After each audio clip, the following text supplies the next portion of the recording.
All right, everybody, welcome back to Animus of the Worthy. This is going to be our third game of the season. In which case this is actually a pivotal moment for us. At the end of this game today, everybody will be picking their classes and making their final decisions. While everybody has communicated with me what their plans are, in this situation, if things throughout the game do make sense for why you would be changing your decision, I won't hold you back. But once the decision is made at the end of this game, it is locked in and it will not change. Any other changes must occur in-game for very valid reasons and must be done after approval by me, because I will not just willy-nilly let people change their classes or anything else about their characters after this point. Okay? I know that for most viewers it's going to sound normal, but historically speaking, I let a lot of weird things happen. But that is what it is. So, would anybody like to give a recap for the last game for a Benny to start with today? We give it to Nick. Oh, Nick, it looks like you get to be the one to give us the information. What happened last game? You're going to give it to me, who only really had to participate at the end of the session. Were you paying attention? That's what matters. I was paying attention to the beginning. The middle's a bit muddy for me, and the ending. Well, let's give it a shot, Nick. What do you remember? Okay, what I remember was the game starting off at the ship. As everyone's ready to take off, I remember the amazing attempted feat by Sage before he realized that it would end up in a early watery grave. After they got off the boat, that's really where someone should explain. I don't recall a lot of what took place there leading in to when they eventually arrived at the place where my character was found. Do you mind if I follow up with that? Go ahead. I have no qualms. Alright, so after making landing at the docks, Wet Sage went to the beach to roll around in the sand and get a sandy crack to finish his transformation as Dry Sage. At that point, Artan and his friend, I believe it was Rilame, went over to feed the local wildlife some bread which was gifted by a very strange birdman. And further from that point, which we were all rallied together, then we went down to the cathedral, temple, whatever it was, I do forget, to basically hear the word of God and find out that one of our friends from Primoria was actually alive and transported here. I believe sans a limb or two? Yes, he was missing 2 limbs. Correct. 2 limbs. Damn, that is not great. At least he has working prosthetics. And then we find out that everything is going to end, I believe. That part was a bit hazy for me because I was very tired at the time. And now Brahm is roped into helping save the world. And we have just a handful of months, if I recall, to get ready. Now, he's not roped in. He can choose not to. I will give both of you bennies but if for you your find out the fate of the world is resting on this absolute group of clowns, and Brahm has to help. Whoa. Right, You Brad. don't just get the title of clown. I had to work hard for that. True. You have your diploma from clown school. I choose a clown claim, I guess. A clown I claim? Is that like a believe con Do I get a claim? diploma for that? Matt? You Will know- it just magically pop up and I sign my name? Is this like a permit type situation where every so often you have to go in and re-up your permit? Does it say Acme at the top? Lots of questions. A lot of questions. I believe that there was something significant mixed, where one of the things we have to look out for and that we're likely going to be dealing with our journey, I believe they were called malignants, am I right? Malcontents. Malcontents. I can cover what happened. I'll give you guys both the Benny for the attempt. So you are right in the beginning. You guys started last game entering into Oranos, the city of reflections, which turned out to be a Dyson sphere. It also, oddly enough, a place where clockwork mechanics seems to hold sway, as well as a weird Victorian era style that came to this place. Here you learn that every single reflection is a possible portal called a fractal that can be opened and go to pretty much anywhere except one place, which was Primoria, where you guys call home. You were dropped off as you guys came to a landing after Sage valiantly attempted to explore the depths of the lake that you guys landed in, that unfortunately, or fortunately I should say, didn't end with him being skewered by the crystals down below, but he got a good glimpse of them after he rolled a 1 and splattered his stomach across the entirety of the lake surface. But as you guys disembark, you were led by a individual named LB. That's the name he always went by. A very average-looking man to go with them over to the Cathedral of the Watcher, where the Apostle of Myrias was found. At the same time, Lady I forgot her. Always gonna get her name. Lady Zierdin, the captain of the squall that you guys were on, said that she was going to go speak to the court about you guys being here and your story. Now, there wasn't a lot of clarification at that point in exactly what she meant, other than she said it was a part of the Court of Squalls. It is not illegal that you're here. There are just certain things she has to take care of for you. And that really wasn't discussed much. You were told that an emissary of the Watcher would come to pick you up, though, and that was LB. After you guys followed LB away, after some brief interaction with both Artan and Rilame, learning to the oddities of the local wildlife here, including what seems to be some sort of avocado that everyone's terrified of, at least avoiding for some reason. Though you're not entirely sure what it is yet. No one said anything. You did follow along to the cathedral, where you spoke with the Apostle. Now, the Apostle spoke at length with you guys, and he found that this was a very unnerving entity. First off, they were enormous, but they also seemed to be contained in some sort of sphere atop the actual altar itself. Below them was what you discovered to be a friend of yours that was underneath a wrapping, which upon pulling back, you realized was not anyone you actually were looking for. In fact, someone you didn't expect, Felandrian, the second prince, now actual king of Amratlas, your homeland.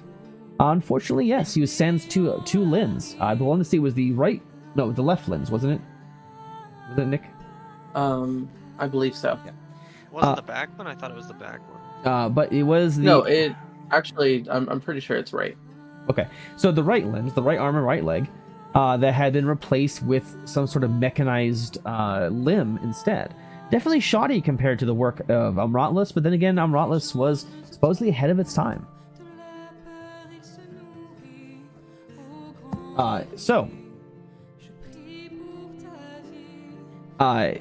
From there, you guys got to speaking with the Apostle, while unfortunately Felandrian was just kind of waking up and getting his bearings about what happened.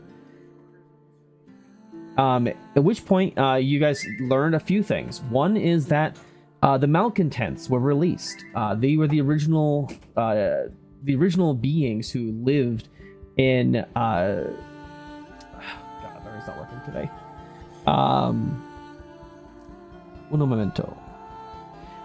The original people who lived in Zitagal, who were sacrificed by your families. After you guys had broke the pact seems to still be in somewhat stasis. It is still there to some degree, because Primoria is still locked off. The gates, the planar gates are still shut. However, you somehow made it through, and whatever the malcontents are doing, they seem to be at least waging war against those who live within Primoria, seeming to bring about the pain and suffering that they dealt with, and bring it back to everybody else, so they can experience what they experienced. You also learned that while you guys were protected from it, time flows differently in the Twilight Evenhold. In fact, these individuals were not just there for 100 years or 150 years. They were here for thousands of years. They went mad. Now, you were told that this is a This is a problem made of man, and as such, while the primaries could intervene, Larinian, the architect, the father of the gods, had more intention of just wiping the slate clean. Yes, meaning the erasure of literally everything. If that were to happen, obviously that would mean the death of everybody and the reset of all creation. But again, talked into allowing some opportunity here.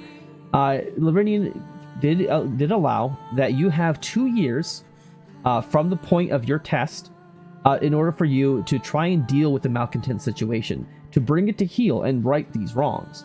If you cannot bring it to an end, then no matter what, in 2 years, everything will be wiped clean.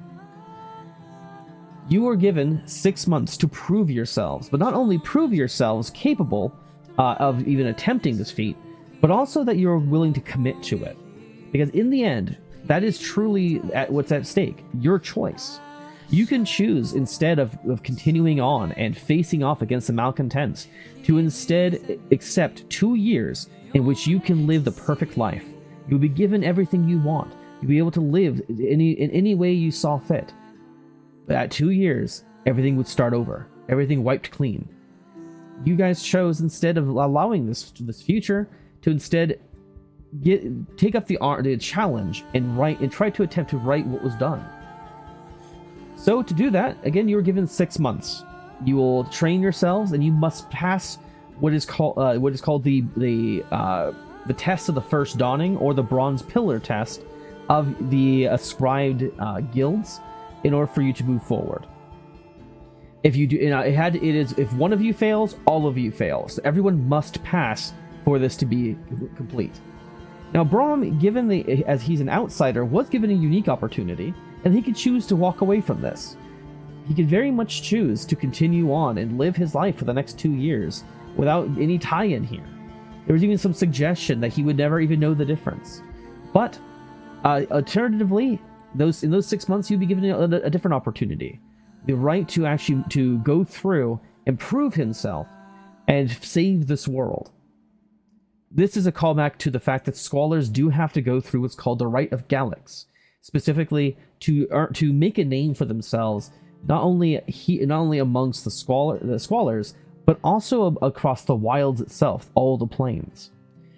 This has definitely seemed to be an opportunity for him.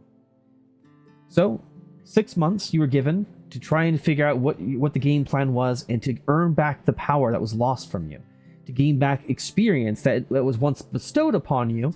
You now have to earn yourself. And Braum, of course, having to learn alongside you, or choosing not to. Now, you were promised that there would be some contacts provided to you to help you make these decisions, to help you decide where to move forward. But as you guys exited, as the apostle finally said her piece and shut down the rest of the communication, it was left with a final act of defiance, in which everyone kind of worried, what was the next step here? Where do we go now? And that is where we left off. Now, with that, is there anybody who would like to contradict anything said, or like to add anything to it? I have a question. Yes. If one of our group fails, we all fail, you said. Correct. If we just so happened to see the failure and just assassinated the person who failed, would that be fine? Would we then Something have all tells me succeeded? no. Good question. You can always attempt and find out. Yeah, that's the DM answer. All right.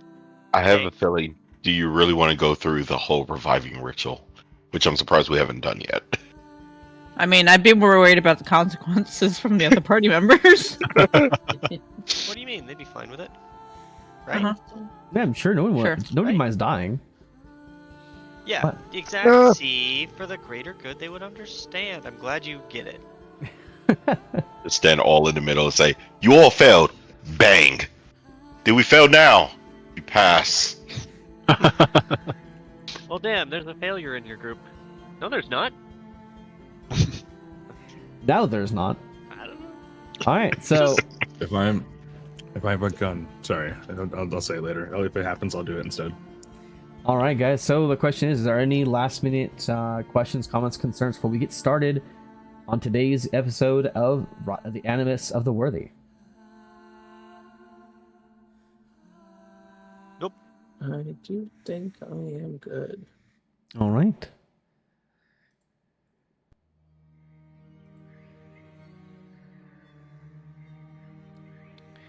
Actually, no. I'm gonna give you guys a little bit of a different music here. I will say I kind of thought that you had the page just not up because I'm not able to get in.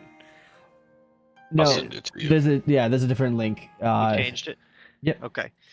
The job board always has the Understood. most up-to-date link, so I didn't see it. Damn. Okay. yeah, it's always at the Oh, did you edit a previous message? Yes, it's always at the top. Okay, that makes sense. All right, opening it momentarily.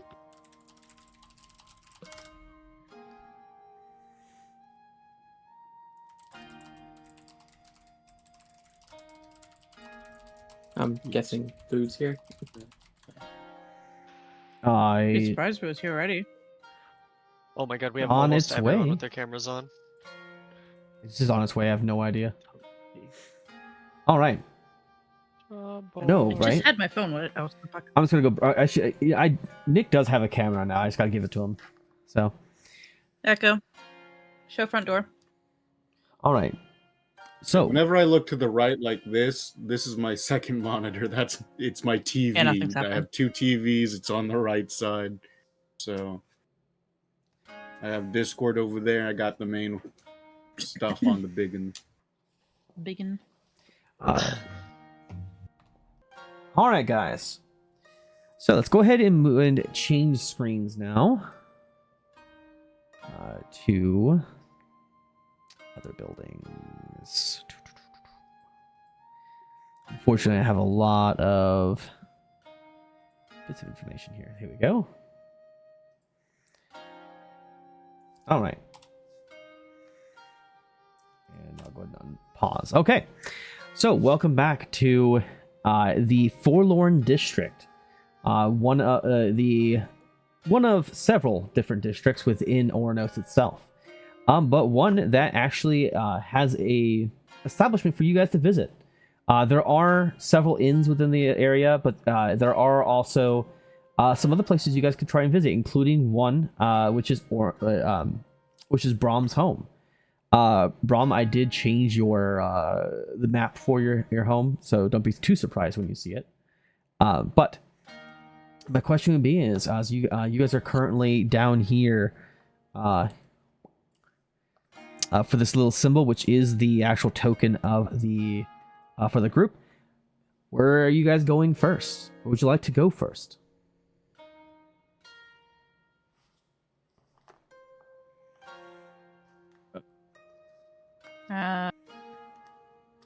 As far as, like Artan and I, we talked about either going to the tree or at some point going to the jewelry say place. that. Let's go to the tree. What interest do you have in the jewelry place? To look for a gift. Your kleptomania is gonna kick in. Shh. Thank you. We don't need to talk about that. Who have we met already on Oranos who would need to send a gift? Maybe Not here. Someone should escort her, definitely, just to. Wow. make Wow. sure. I Complete didn't lack say of anything. trust. You know what? Do you want to just open your backpack and your pockets and see what all you recognize in there, and what percentage of items you don't recognize? It's been a while. I'm kind of curious at this as well. It's not. Well, really given we about- just lost all of our stuff, I don't think I have anything. Oh, I Hmm. mean, Might we be had a a whole few- ship ride, and now we're on There might land. be a few. There might be a few shiny rocks in our pockets Could be somewhere. some breadcrumbs Maybe in there. maybe you're right. Maybe there is no trust. You know, just one or two There's avocados, you nothing in know. there. I mean, I was going to bring that up later. Now, Brahm, you do know that there was the suggestion that there would be people coming to help you. Might very well indicate that it would be a good idea to go back to your apartment and wait, because that would be a good meeting place, not only for anyone the Apostle sends, but also anybody that Lady Zierden would send, as she would expect you to go to your home afterwards. Okay, yeah, definitely hit it home then. You're just gonna walk off, or you're gonna let people know what's going on? I'm done with this bullshit. Rob is just reeling from the like, hey, reality might end and reset itself, and he's just like looking at the floor, walking away, like, oh my god, this is real. Gets all the way home, key in the door, and he's like, you know, maybe I should have told them to come here. Walks all the way back. We're Just just staring playing as we like, walk all the way back. Walking, playing just a watching card him walk game. the entire distance. Yeah. So I guess Yeah. that's my question: is there? Mom will tell the party. Okay. From his house. All right. So Brahm, I will allow you to pick, utilizing your token here, which house is yours. ooh. All right. If it loads, my my hotel Remember, Wi-Fi is crashed right now, It just so took I a can't minute even last load time. the game. Okay. And just to confirm that I have the correct link, could you link it to me in DMs? I think he's. Because I'm probably trying out. one of the links, Yeah. and it's just endlessly loading right now. Okay. You have to be the He second one. lives- Doesn't have an, I will send it to him right now. Sounds good. He lives inside of this statue. That's a Yeah, that's not even a statue. That's a light pole. That's a lamp post. Oh. he just updated the. Those are link, some big lampposts. Yeah. It's a lamppost with a How do you little let it like out, crystal pane right there. You play a little tune, and then it opens up into a portal. You just have to like contort yourself to get in there. Then he lives inside of this tree. I thought he actually Okay. would have had a This one's place in loading. the Court of Squalls, being a squaller. What? the court- No, that's don't I actually- you am try a any fucking squalor logic. living in squalor. No, Yeah. live Not in the a guild. squalor. I live in squalor. Live in one of the guild halls. When people call me a squalor, they're saying I'm poor. I don't work for the squalors. I'm a squalor of squalor, if you will. He's squalling. Have you were you able to load up the screen? It's loading right now. It's taking its dear sweet time. Oh, okay. Hotel Wi-Fi. So a reminder that Yeah. when it comes to locations, there are there's a color code. Yellow is mostly for business or mercantile or merchants. Blue is mostly for nobility or just wealthy, affluent individuals. The red are more for I wouldn't say poor. That's actually not a good description of it. The Forlorn district is mostly middle class, so I would say the average individual would likely live amongst the red buildings because that's mostly where people live and to begin with. That's usually the workers, the common day man is where you would normally find in the red homes. Now, everything in this little road district over here is where you can pick. There is Bierna's Eatery on the southeast side, Twisted Sister Inn, Alaral's Arsenal, also on the east side. Though if you want a riverfront view, there is also this building all the way on the southwest corner over here that you could It looks take like as it has a well. little bit of a beach of its own. Yeah. You know what? Yeah, I'm taking it. All right, Got my little beachside riverfront house.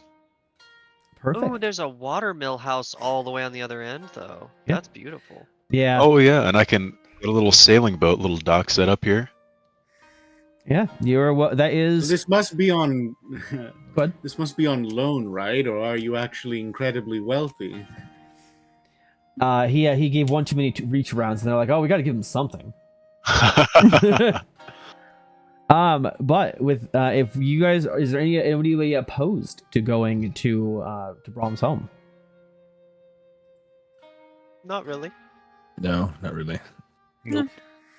I mean, we have to wait, so us going and fucking off somewhere is probably going to cause an issue. I'm not opposed. I'm kind of just following along, putting my leg through its literal paces. Yes, you will unfortunately move at half speed until after at least your first Oof. fight. So you will have to move slow because of the clunkiness. However, you are finding that it is more responsive than you would have thought. Whoever put this together is definitely someone who has some knowledge of at least this sort of application of technology. Perhaps definitely not to the extreme technology you're used to, but definitely someone who seems to at least have experience in it. But you guys, go ahead.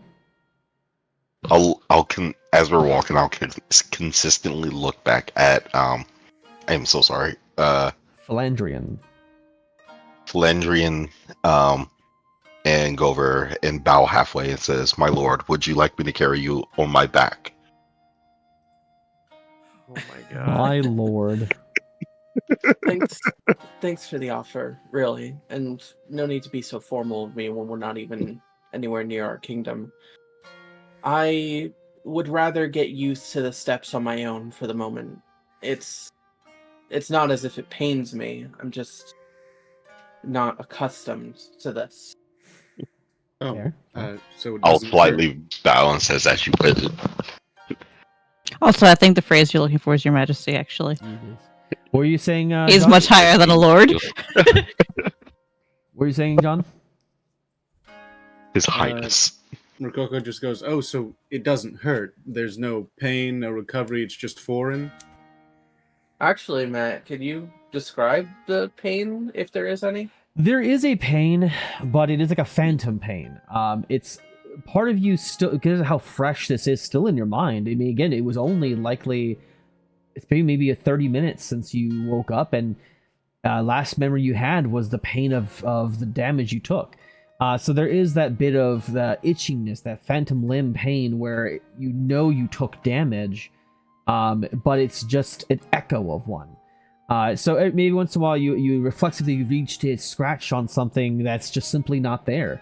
Or you find your hand attempting to move in a direction that, as you look, it's not obeying that control because it's simply, you're not really extending that muscle anymore. So there's a delay in some of your movements as you do so.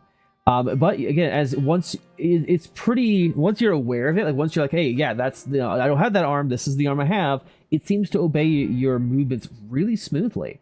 But again, there is still that hesitation as you're simply not used to controlling what used to be instinctual is now active. Mm-hmm. Then he's going to answer. I'm really grateful to whoever fitted me with these.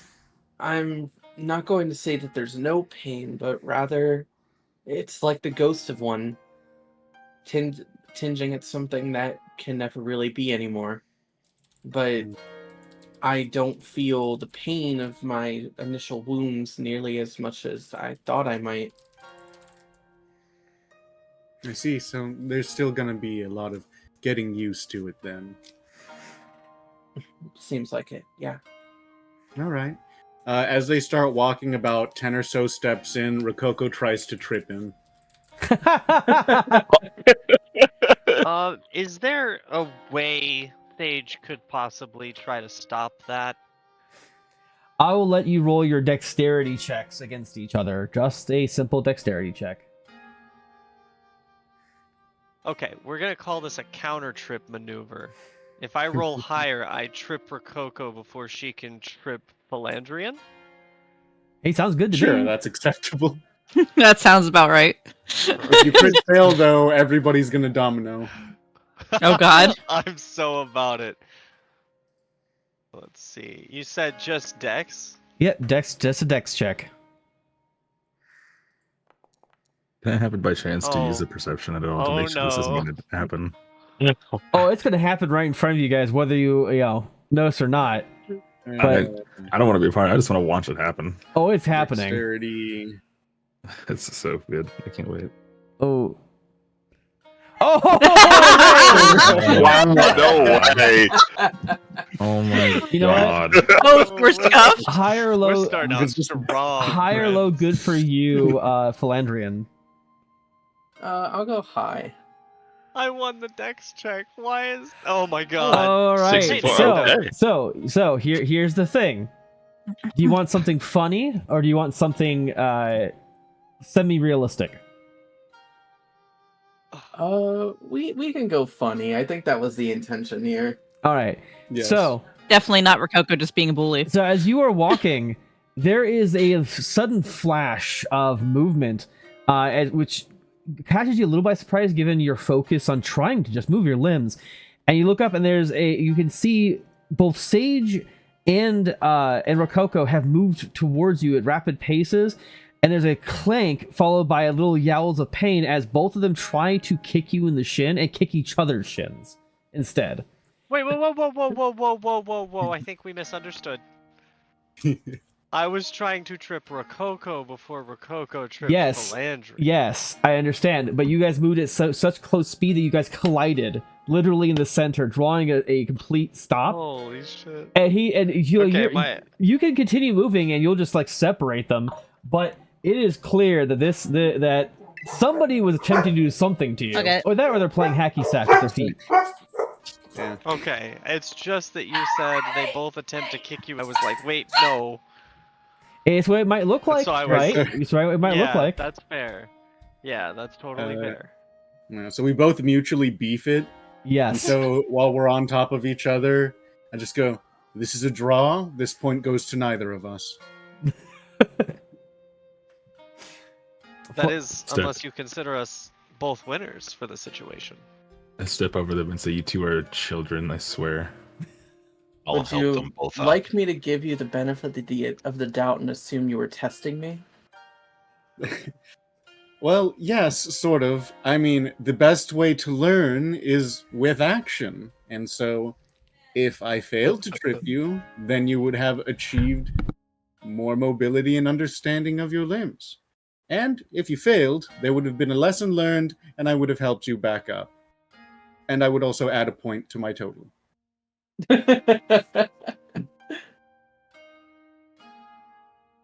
I'll go I over see. and help them both up and say, Yeah. you both should be careful of where you're walking. Just trying to keep you on your toes, Felandrian. I'm aware I have half of them now, but I Alright. would like to pace myself accordingly, at least for the start. All right. Oh, guys, 1 second here. I'm going to pause real quick. I need to go check on something.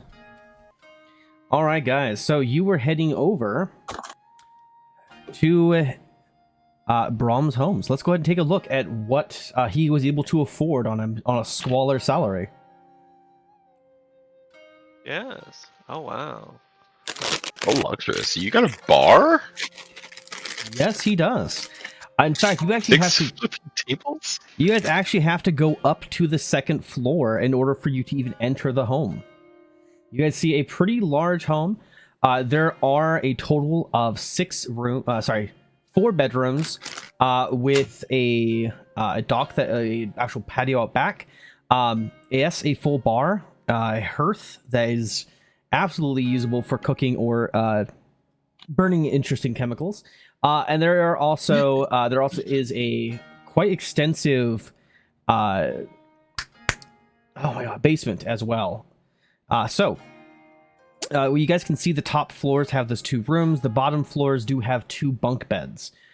So that way you guys can have a total of 5 people just in those 4 rooms. Though there are an additional number of beds that can be propped up in the situation that it becomes necessary. Those are not quite as luxurious as the bunk beds, so to speak, but there are enough to actually house about a total of 8 people, with 1 room left over just for Brom himself. You took the words right out of my mouth, Sage. It does seem rather excessive for a single man. There is a lot of room here. I'm going to convince him to let those of us willing to work as staff and turn this place into an inn so we have passive income throughout the next 5 months while we train. I'm already plotting. So yes, Brom, this is your home. It was actually half purchased with your captain. Zierden actually did support your bid to purchase this home. Largely, in fact, that was due to one of your jobs having taken place that just happened to be paid very, very well. So perhaps just fortune alone is what got you here. But yes, this is your home now. You can have either the top 2 rooms, whichever one is preferable. Though Artan seems to have already jumped into potentially your own room since you haven't made a decision yet. You can deal with the fallout of him This is never my being room now. bathed. So, which room is going to be likely be yours, Brahm? Out of those 2 rooms displayed in the top? Yeah.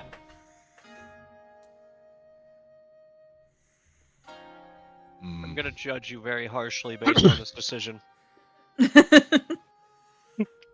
Are those the same beds? Give or take. Basically, You can like you can always, say like, hey, that's not Why to is scale. Artan up there? Because Artan apparently decided to run upstairs into a stranger's home and just steal a bed. Fucking Okay. teleported. I am taking this room right here because it does have a bookcase. That's exactly what I was gonna judge you on. All Nah, right. this is my home. I think Uh, this one has a bookcase too. Yeah, there's Looks no like books. that's got like pottery on it or something. Yeah, I don't see any scrolls. So yes, this is your room. This is your home. There definitely is enough to keep everyone fed and their thirst quenched for quite some time. You do know that there is an upkeep on this place, which I believe I may have talked with you about before. That it is paid forward a little bit. So you have about a month before you would have to put more money in for the keeping up of your supplies in the house itself. Speaking of which, Sage did have like kind of an entry exclamation towards Brahm. If you saw that in the chat on the right, Oro. Oh, yes, I did see that. Making sure. No, all that no women he brings back current in. interest in running a tavern. What if you had help? Well, the issue with living at the place where you work is, if there's a drunken bar brawl and the city watch get called in, that's going to interrupt my sleep quite a bit. This is so ironic given the player behind Brahm living at work. And not sleeping. Damn it. We could There's so much money to be made though. I can't believe you wouldn't be interested. You guys do see through the windows out on the south end. It does overlook the lake. You do see that outside there are quite a number of different plants that have been cultivated. Though you do see in multiple places there are still those crystalline structures that have grown out of the ground around it, which is again pretty straightforward for Ornos. Ornos seems to be covered in a lot of different natural occurring crystals that grow in some really unnatural places, such as on top of buildings. But yes, this home is at least at one time was a tavern or inn. You're not quite sure how long ago it was. It was without an owner for quite some time. But you have the owner, as far as you know, disappeared under unusual circumstances, but nothing was ever found to be really wrong. No matter how much was investigated, so they put it up for sale, and you got it. Righty. So, that said, you guys are welcome to move around unless Brahm says otherwise. So, Brahm is going to go to a more central area and just kind of keep an eye on them, make sure they're not doing anything crazy, not breaking anything. You'd see that Rococo You will, has of course. cut her palm. Sorry, what was that? I said you will see that Rococo has cut her palm and she is flicking blood into the fireplace. He's just gonna. You guys were ignore getting on me about doing something weird. that. Brahm is gonna You don't gotta check watch on Sage. Sage there You're fine. You in the don't wine have- cellar. So He's gonna call down into this dark. The candles haven't even been lit yet. It's just a dark cellar. He's gonna call down. Hey, you all right down there? There is no Uh, response. Oh, right. You'll have to get used to this. If we're going to be training Brahm, I'm something of a cleric of blood, which I use my blood as the catalyst for most of my spells. So you will Brahm is see gonna. me. Oh, sorry to interrupt you. Go ahead. Yeah, sorry. She goes, "You'll often see me inflicting self-harm. I assure you, it's nothing in that dark sort of reason." Brahm is going to call out from the doorway here, kind of like turning away. He's gonna say, "What was that? Sorry, all I heard was something about blood and self-harm."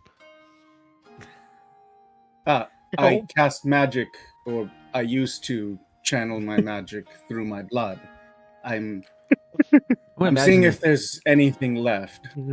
Imagine like the thundering of footsteps as Sage like stumbles up the stairs. No, listen, you let me get all my silly out right here and the rest of the training arc will be fine, but this is too perfect. What are you doing? What's your response to that, to those phrases? Oh no, I totally know what Rococo would be telling him if it comes to, blood and whatnot. That doesn't phase Sage. He knows what's going on with that. At least he would assume. Rococo isn't wild enough to just start fucking going depresso in front of a bunch of people. She'll hide it and do it somewhere solitary. That's whenever you have to worry about her. Wow. So no, there's well, they're supposed to know each other a little bit at this point, right? Yeah, that's fair. I know. Outside of public, they're trying to be a martyr at every opportunity. Well, but yeah, when Brahm calls down to Sage, there's nothing. There's no response for that either. All right. Am I the crazy one? Brahm is gonna reach into his pack for an unlit torch, and he's gonna light it on the sconce that's just adjacent to the cellar. And with this lit torch, he's gonna step down and see what's going on with Sage. Sage. Whenever the DM decides Brahm is close enough for sight to reach, Sage is just tucked in between the barrels here, the only standing room, facing the wall. Alrighty. Him. I thought we were playing Animus of the Worthy, not Blair Witch Project. Brahm is just gonna look at him, shrug his shoulders, and head back up. It's better than other things he could have been doing. And he's just gonna say, he's just gonna announce, like, to nobody in particular, that boy ain't right. As you reach the staircase, there is giggling. And nothing else. He's just gonna keep going. Sage's brain right now. Let's confuse the shit out of our new member. Sage in his head right now is, he won't let me make it a tavern. He must be afraid of his own home. Apologies for my companions. They're a bit loose cannons. What's a phrase for it? Felandrian's just going to have a seat at the stool that's over by the bar table, and he's just kind of messing around, checking the components of his mechanical arm while everyone else is performing the freak show. No, only Rob's two gonna- people. I haven't even done anything. I'm just staring at Rococo, wondering why they're just cutting themselves and flicking it into the fire. I know Rococo's why, trying but to I'm just like, see- why? Well, it's a good pastime, bro. Yeah, she's trying to use one of her cantrips, which Does not appear It's to be probably working better quite than yet. being in. It's probably better than sitting in the basement laughing to yourself, saying you must be scared of his own home.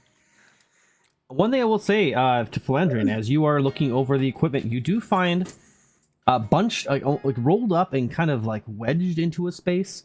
You inside of the joint of your forearm, you find a scroll. I'm gonna take out and I'm gonna read that scroll. It tells you a little bit about your arm and about how it kind of works. It talks about how it is built to respond to the natural movements of your arm, of your limb. It is meant to be as natural as possible. However, it does take time for your nerves to be able to communicate correctly to it. But whether or not this sounds like something that your character that Felandrian would even have an idea of an understanding, or this is all gobbledygook, that's your call. But it does also indicate that it looks like it's upgradable, that there are things you can add to it. There are spaces. They refer to as hook points that will allow you to increase some of its capabilities. And even recommends a few options, one of which includes the ability to add a grappling hook. But these are all things that it would take some time to truly get. Go full Sekiro. I was about to say. But it does give you quite a few options, in fact. There's a lot of information here. It does seem to be written in a very unusual script. In several cases, it seems to be both script as well as blocky, which definitely throws you off a little bit, but it is able to be made out. Who wrote it exactly? It is not signed, so you're not entirely sure. But it does seem to at least give you some idea of how to start working with it. Okay. Yeah, well, there are things I'm sure I'm going to be a little uncertain about due to Felandrian's history and also what he is going to be doing in the future. I think it's fair for him to have, like, an ability to, like, to understand the fundamentals of these things. That is what that is for. Is to give you some basics to get started. It does. So this isn't like completely going over his head. Yeah. So I mean, there is some, and that makes sense to a degree. I mean, it is almost like someone handing, like if you're used to building a PC and somebody hands you the most generic of like calculators, like, hey, you know this, you can fix it. It's like maybe like, but it is something that you could figure out. But it does give you some pointers on how to get started. For now, it is going to take some active control to do anything. Otherwise, it is going to just be a little difficult for you to pick up and get going. Yeah. Okay. And what is Rilame doing? Typing. I see you and Rilame and Artan are talking back and forth. All right, and what about Zirin? He's just listening on the conversation, wondering why Rococo was throwing blood, but now is just listening to the conversation. You guys hear a loud screeching noise from outside. It's definitely belongs to some sort of animal, but it ends with a long drawn-out hiss, and you hear the flutter of wings as something lands outside. What was that? And Brom, you know exactly who it is. Be concerned. Oh, absolutely. I'm going to ask Felandrian if he would like a drink as he looks over his arm. You would notice Felandrian, as he hears the sound, like, instinctively reach for a weapon that isn't there. But upon seeing Brom's kind demeanor, he's going to first ask, is it not wise to check that out? I think it'll be just fine. Oh, I see. A drink will be fine then. All right, let me pour you. Oh, well, I'm quite particular to ale. That's all I've got in this big drum here. And he'll pat the very large keg that's at the back of the bar. You guys hear the front door open. Go ahead, continue as the door opens.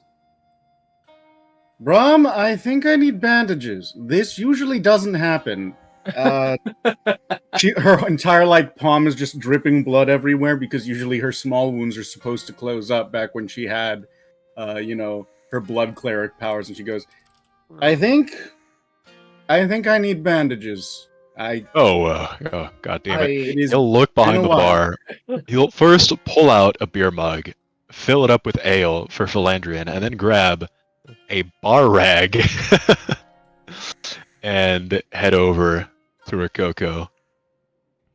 I'll quickly get up, run over to Oro and take the badges. I'll take it. I'll and Did we quickly hear the rush over to door open? Rococo. Yes, you guys hear the door open, and you also hear a window open on that same side, and you see what looks like, based off of descriptions you've dealt with in the past, it almost looks like a dragon sticking its head through the window. Oh. Fuck. Oh. Does it seem friendly? It seems to be more snuffling at the air. It doesn't seem to have done anything. Though, as you guys notice you also notice that in the ruckus, Lady Zierden, captain of the Squalor, or captain of the Squall that took you here, is leaning against the wall, watching you all silently. Does the dragon have something to do with you? All right, I didn't roll trash. So Braum is going to notice the wyvern sticking his head in, and he's going to exclaim, "Oh, Snuffles! There you are!" He's going to rush over to the window, just completely ignoring the person that's there at the door. And you see this big burly man go up to this dragon-like creature and scratch under its chin where Snuffles loves to be scratched. And a long tongue sneaks out and licks across his face, though it does flick around very similarly to a snake. As it does, it makes a loud, I wouldn't say loud, but like a screeching noise that gives the impression of joy, at least some sort of happy noises, at being approached. Very similar in nature we would potentially see with a pet. And as he's playing it, Zierden kind of like cocks her head towards Braum with like a smirk on her face. He says, "Yes, that is Snuffles. You might have noticed that you didn't see any walking mounts here, which is true. You did not see any horses, everyone who moved around seemed to have been riding different types of flying creatures, but you've never seen this one." And she says, "This is his wyvern, a bonded companion, if you will." Huh. Interesting. Here the ground is simply not used for traffic. As such, if you wish to ride a mount at all, it would have to be a flying one. And this is the one. And this is who has Snuffles, who has been with Braum for quite some time. They are very long-lived, in fact. He's harmless. He's a wyvern. You've never know. Yeah, you wouldn't hurt a fly. You've never seen a wyvern. You may have heard stories, but that's it. Stories of like a not quite a dragon, but a very venomous creature that has 2 wings and a long tail that ends in a cruel spike that it can use very similarly in nature to like a scorpion sting. But again, those are myths, just as everything else you've seen. You've never seen a wyvern by any means. You guys were made aware that mythical creatures were coming back, but this will be the first time you've met anything close to a draconic being. So, how does this is just like any other animal? Like you you hope that it understands you? Do you speak Dragonian? Like what is this? Well, each one does have its own language. Some of them are more intelligent than others. Some even more so than their own riders. She kind of cocks a brow over towards Braum at that statement. But yes, Braum won't even notice. But yes, he does speak Draconic, though he is limited by his own capabilities. He may not understand quite everything that you say, but he's fairly more intelligent than your average dog or cat or feline companion.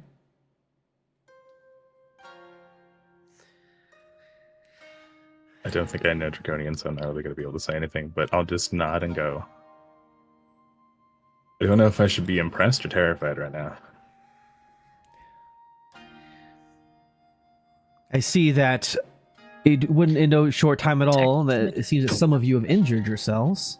She eyes Rococo up and down carefully.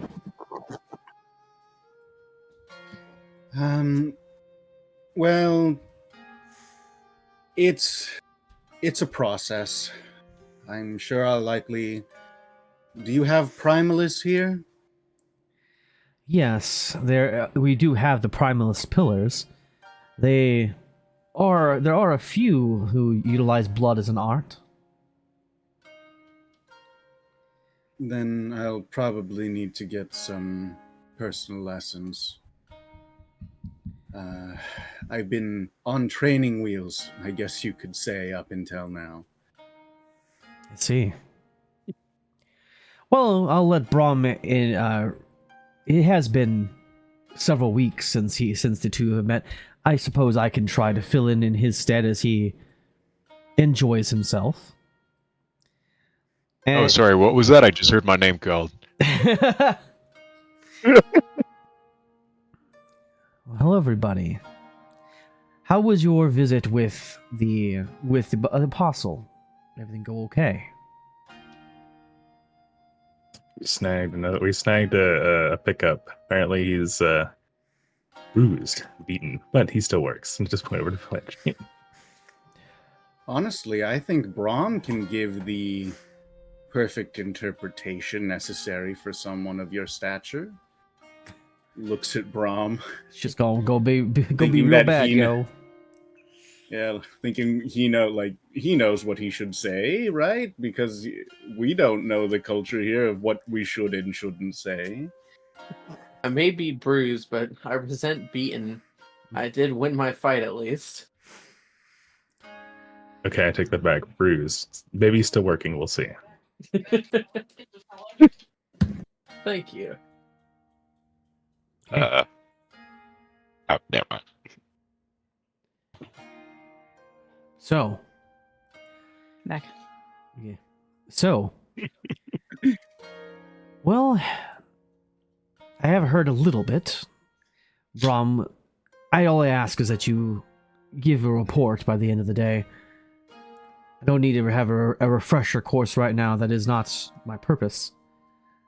But I've come with some news, and I'm sure all of you would be delighted to hear. Go on. Well, for whatever did occur between yourselves and the apostle, there has been some communication with the court. There seems to be an understanding.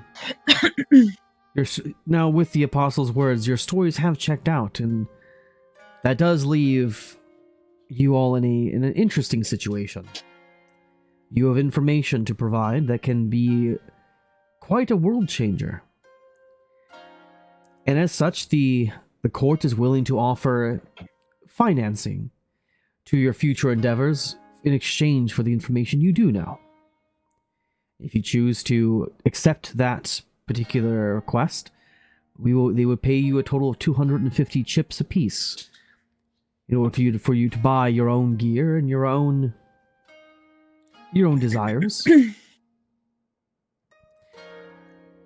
But with the assistance also of the apostle, there have been a few individuals for contacts of ours that have moved forward in order to offer what seems to sound to be assistance in gaining new skills that you either are lacking now or remembering skills that you had before.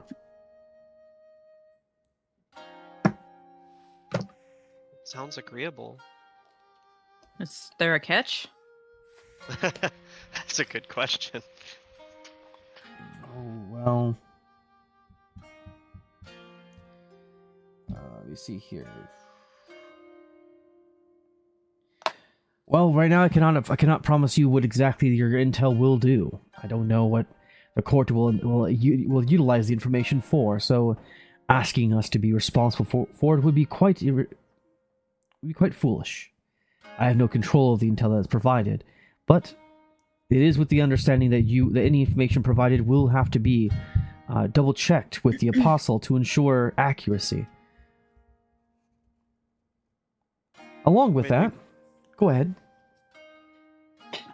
I was gonna say, out of character, we've already spoken with, essentially the direct mouthpiece to the goddess. Like, the goddess that, I mean, we were basically following back in our world. So anything that we say can be corroborated. I mean, it's not like they can just straight up call us liars. We can be like, all right, go speak to the goddess. This is where we're from. Like, this is all hard Well, truth. that's what she's saying, is that it will be corroborated with the apostle just to ensure accuracies.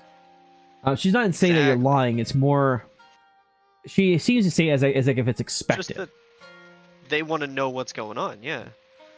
That's why I'm saying I feel, because my first instinct was, man, we should keep the whole truth. But then I was like, no, there's no reason to. Right. Hmm, Mhm. I mean, do you mind if we have a quick aside? I'd like to talk to all of my friends and companions here. Brahm, you're welcome to join us, since you had the conversation with the apostle with us. I'd like to levy with everyone. There is something else to note, and it is all I have left before I myself must leave for my own duty. So, just a moment. Travel within Oranos is not locked down, but every individual is normally gone through with a form of identification, as you're missing some of it, and we are not wishing to spread the word to the entirety of Oranos about your origins. We are requiring that you stay within the Forlorn District for now. If you wish to leave the Forlorn District, you will have to do so by escort, either by another individual from, such as LB, or through Brahm himself. Again, this is just until we have been able to come up with a valid enough story that the government here will not have any, or the populace here will not have any issue seeing you as just another individual. Okay. But with that, I will take my leave. I also came to bring back Snuffles, of course. But in the meantime, Brahm, please see to their assistance. Please also ensure that if you are going to go traveling, be very careful. There have been a number of disappearances lately, and fights in the streets. I would hate to see any of you turn to the constables after such a short entrance to the city. Of course. And with that, she will bow for a moment. But she does seem to have a very strict posture. When she bows, it is very stiff backed. And as she moves, it definitely does seem to have a bit of a hurry to her steps. But she just excuses herself at this point. Once Artan's finished wrapping up, I didn't hear what she said. Coco's hand. Yep. I was muted. I was saying it sounds like our trip to the tree might have to wait. From a king to an unknown entity almost instantaneously. Fate loves playing its tricks. After Artan's done wrapping up Rococo's hand, he'll look back and say, "Wait, who's that lady?" That was the captain. Oh. And he'll look directly at the window, seeing the wyvern, and say, like, "Holy what?" You really are oblivious. What? I mean, to be fair, he was very focused on making sure that the fragile lady in front of him was well do and taken care of. Fragile. I was about to say that. You mean the fragile lady that put themselves into the situation in the first place, correct? I have no idea what you're talking about. I am dainty and pathetic. Look at how much I have bled on the floor. Uh-huh. Ooh, it Whose seems fault? so bad. So, how did that happen, though? I don't know. Forces beyond my comprehension compelled me to do so. Right. I think we have another threat that has imposed itself upon my mind. Oh. Oh no. Great. Demonic possession. I'll... All right. Well, Yes. time to exercise. Everybody get the silver knives. Yep, Brahm, you got this place very cheap. I think I was possessed by a demon that lives here in your abode. So Lawsuit. I'm afraid I'm going to have to charge you for that. And then Rococo sighs and he goes, don't. Hey, listen. Don't worry about that. I could just take it out of your rent. Oh, wait. Rent? uh, You didn't think you'd be sleeping here for free, did you? Artan, rent is what you pay when you actually when you live at a place that is, where you aren't privileged by your parents and taken care of by butlers. You have to pay things called bills. Crazy. Artan will slightly clock his head sideways, like, what? Still not comprehending, like, huh? It's all right, Artan. I know I that have a some feeling of us... that phrase wasn't meant for you, Artan. But again, humor aside, my largest concern of informing the council here of our goings-on, if they know that there's only 2 years or the world resets, that comes with it some form of expectation and belief. Now, while we can say we have the speaker on our side, not very many people, or rather, not all people, I would say, worship the speaker, or perhaps, venerate her word in its entirety. And word gets around. I lived in the streets. We tell the people of import, eventually the people in general will know. So we omit that information. We can tell the truth and still omit information. Yes, that's what I feel like we should do. We should keep that secret about the 2-year time period. Given if we did tell them that, it could bring chaos to the streets of people living their, last legs, their great hurrahs, because they know nothing about us, so why would they have faith in us to accomplish the goal? Right. To be fair, I think we have to have faith in ourselves to begin with. Exactly. And looking at my hand, she's still kind of soaking through, the bandages. We've got a lot of work to do. That we do. I look over to Braun and say, where's the ale at? It's it's right back on her behind hand. the bar right here. Let me walk you over.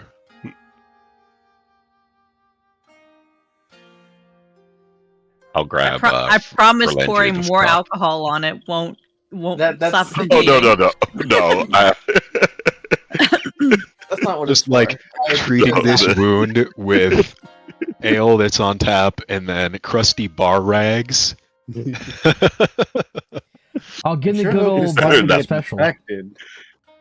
We make do with what we can find. You just spit on it, rub some dirt into it. It'll be fine. I mean, hey, that's how they taught us to do it in the field. Little spit, a little dirt, never hurt anything. I mean, if you want a funny story, Brom, there was this time where we took this test before, and we were having a bit of a fight, and then Sage over here was compelled by the enemy to attack me and crushed every single bone in my right foot. That sounds incredibly painful. Oh, you see, it would be to the normal person, but back then, I had, I suppose you could say, a less fragile and dainty understanding of my capabilities, but now, this actually stings, which sucks. Well, I'm sorry to hear that.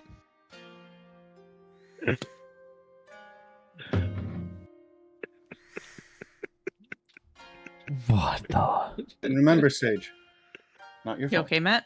I'm just watching what you guys are doing.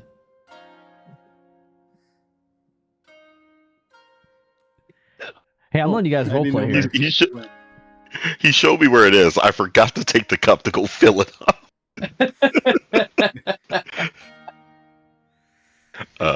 I need your cup back again. Here you go. You quickly run over, fill it up, No, thank you.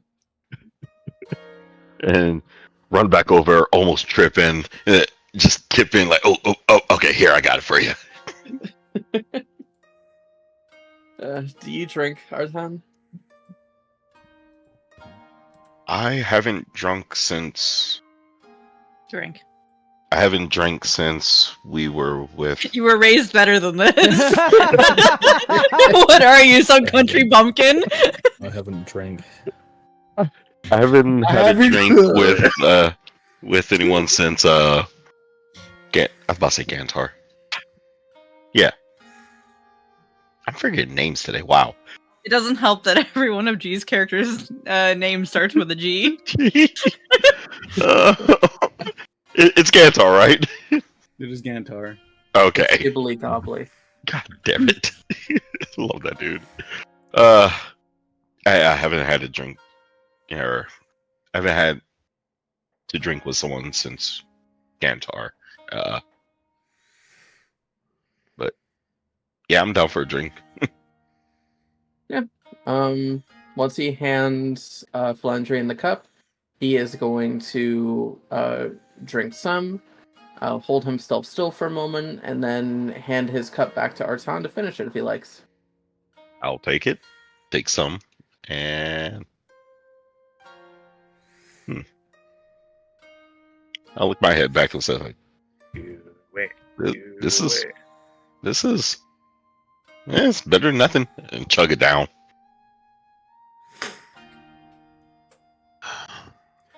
All right.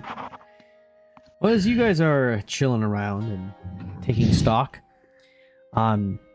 there's going to be a small fizzling sound from the bar as a parchment will pop into existence right in front of Brahm before it lands on the table. Oh, well, that's awfully convenient. What kind of Hogwarts land is this? I will check this parchment and see what it says. All right. Okay, so there's a couple of bits of information on it. So let me pull up exactly what it is. One is actually a summons for Artan to the Cathedral of Storms, which you know is where the Apostle of Banverik can be found. There's also calling. There's also some bits of information.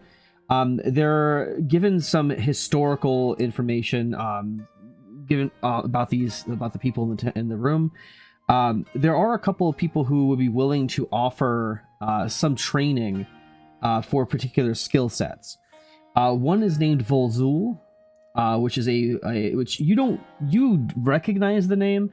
They are one of the bigger competitors in the scene for the arena itself, who is known as an Echo Knight. Their specialty is specifically using two-handed weapons as a part of the movements.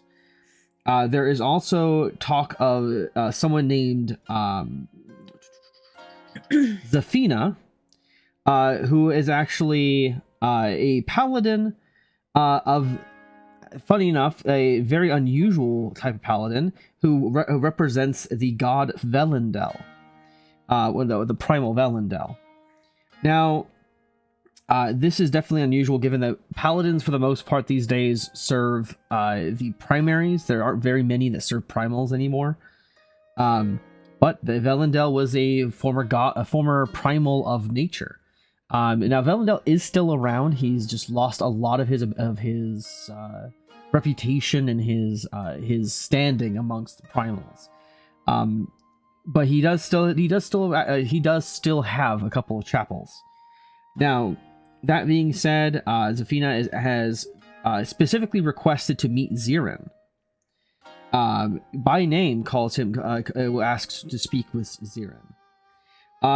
There is information about who else might be interested in speaking with some of the others. Felandrian, as an example, is somebody who the Apostle Banverik has also suggested could be spoken with. By name, there is also a priest of Myrias, priest is not quite the term you would expect. Like, they're not really a cleric. They're more like a worker a caretaker or a worker at the church more than anything else at the cathedral. They're not necessarily bestowed with divine power. Some are, some aren't. who is willing to speak with Rococo to assist her. But there is also an interesting note for Rilame, and this one kind of unnerves you a little bit, given it references a secret that up till this moment you thought you were the only one who knew. And it suggests to show her. It says to show Rilame the sights. What about a secret? That's for Oro. That's for Ron to know. Oh. And was that all on the parchment? Yes. There are directions, of course, so in case you don't have you're not able to lead them everywhere. But there are some suggestions. Of course, one of them being is make sure everybody, if they do travel in pairs, if at all possible, given some of the more recent events. Though if there is interest in going to see the Apostle of Banverik, they will. If that is the case, you do have a glyph that you can press your thumb to that will activate and summon a follower of Banverik to come and assist and lead them away for you.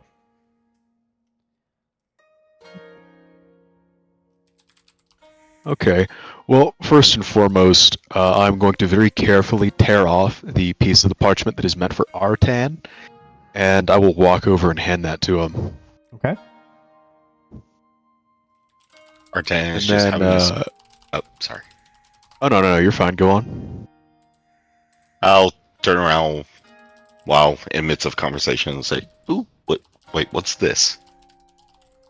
So, some magic paper thing just appeared. This part is for you. And I'll take it and read it. the other half of that was for Wait, stop. hold on. Oh, gotta sit upright real quick. The other half of that was for Rilame, right? Well, Rilame was the one that was for you, referencing your secret. I just sent the information to you. But it said that if anybody would like to learn more, another person who could potentially go and see the Apostle would be Felandrian.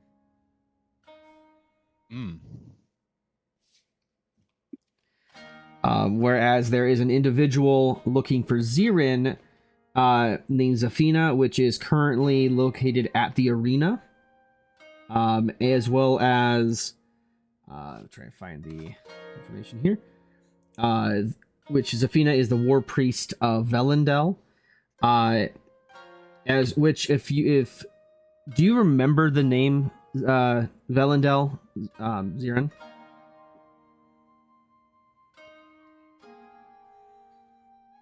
Not off the top of my head, no. That is the name of the nature deity that Bernard was the protector of. Okay. So Bernard was the last known guardian of Velendel's, effectively their avatar on Primoria. That's the thing that unfortunately he was killed for, to try and release the primal, it's a life elemental, effectively what it was called. That's where, if you remember the end of the game that you did play, that's actually what happened with Alurind and Bernard's daughter, is because he was trying to utilize her to keep the primal under control long enough for you guys to find a fix to try and stabilize the primal. Yeah. Okay. So that's going to be a lot of baggage to unpack. But they are requesting you by name, So but that is also at the arena. What was that, John? I have a question. Since the contract broke and everything kind of went to shit, there was, because since you brought up Velendel, there was that like rock golem thing that basically that needed a relic of Velendel within the next year, or like it would go off. Like, was that resolved? Yes. In a sense where, like, basically, like, yeah, okay. Yep, you guys were able to attain that due to the final solution with Bunir.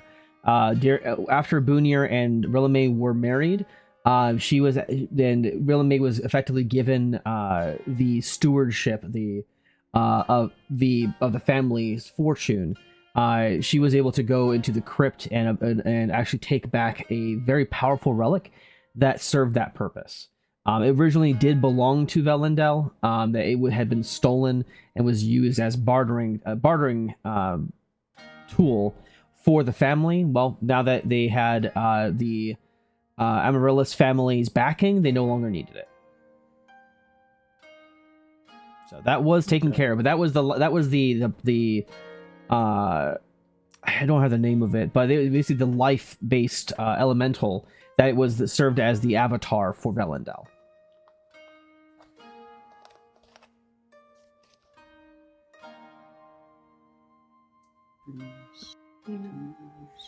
And again, for Sage, there was a recommendation of anyone who was interested in learning about an Echo Knight. There was a gentleman who was willing to teach that over at the arena as well. His name was Volzul, a Worgen. Now, you guys wouldn't know what a Worgen is. However, I will explain real quick because Brom would. In fact, you guys have already met Worgens. Worgens are the names given to individuals who are of a bestial nature. They are frequently a mix of species, a race of animal species. Exactly where they come from, no one's for sure, but at least no one's really been able to say for sure. Though it is believed, given that Worgen only really started showing up after the Ornos became populated, that it was due to a influence from the wilds around Ornos itself. So those are what the Worgens are. As far as exactly what their unique abilities are and properties are, that's individual for each of the Worgen themselves. You do know Volzul, though, given the popularity. Volzul is a mix of bear and wolf, and he is known as someone who enjoys utilizing some nasty tricks, along with the ability to duplicate himself to hammer down his foes, as he does tend to wield a maul as a weapon.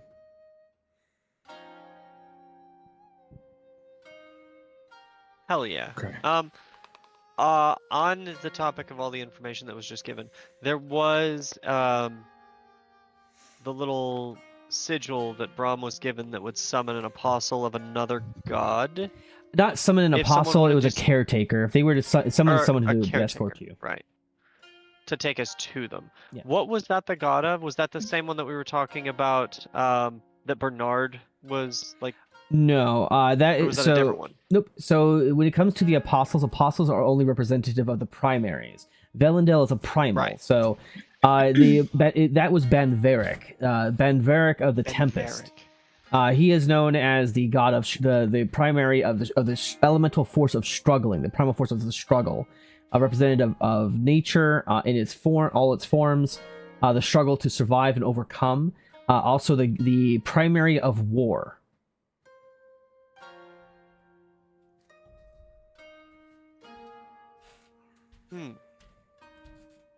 Okay. He is what a lot of people tend to see Banverik as a form. You guys remember Banverik from your days, because again, your Amratlas did worship the primaries. Banverik is always seen as a really interesting god because it's not that they look down on the weak. In fact, it's a belief that the strong should always oversee the weak.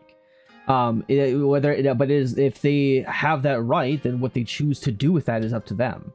It was the idea that strong survive, but it was never about suppressing them. It was so much as long as you try to always overcome and better yourself, that was the elemental force of struggle to always overcome. If somebody were praying for strength to change their ways or to overcome a struggle, it's Banverik to whom they would pray. I get what you're putting down. Mhm. I will note that. As a side thing, could I roll like Arcana or Religion to get kind of the relationship between Rococo's goddess and Banverik? Religion would be the best for that. Yes, you can. I don't think I have a good religion, but it's obviously the one we would use, so Yeah. I'm not gonna complain. Let me. Well, God, this new layout is still fucking with me. There's the details. Okay, religion. I have a +1. That's not so bad. Yeah, it's not the end of life. Yee! Would you like to? Well, hey, it's a crit, you know. So, all right, let me grab something real quick.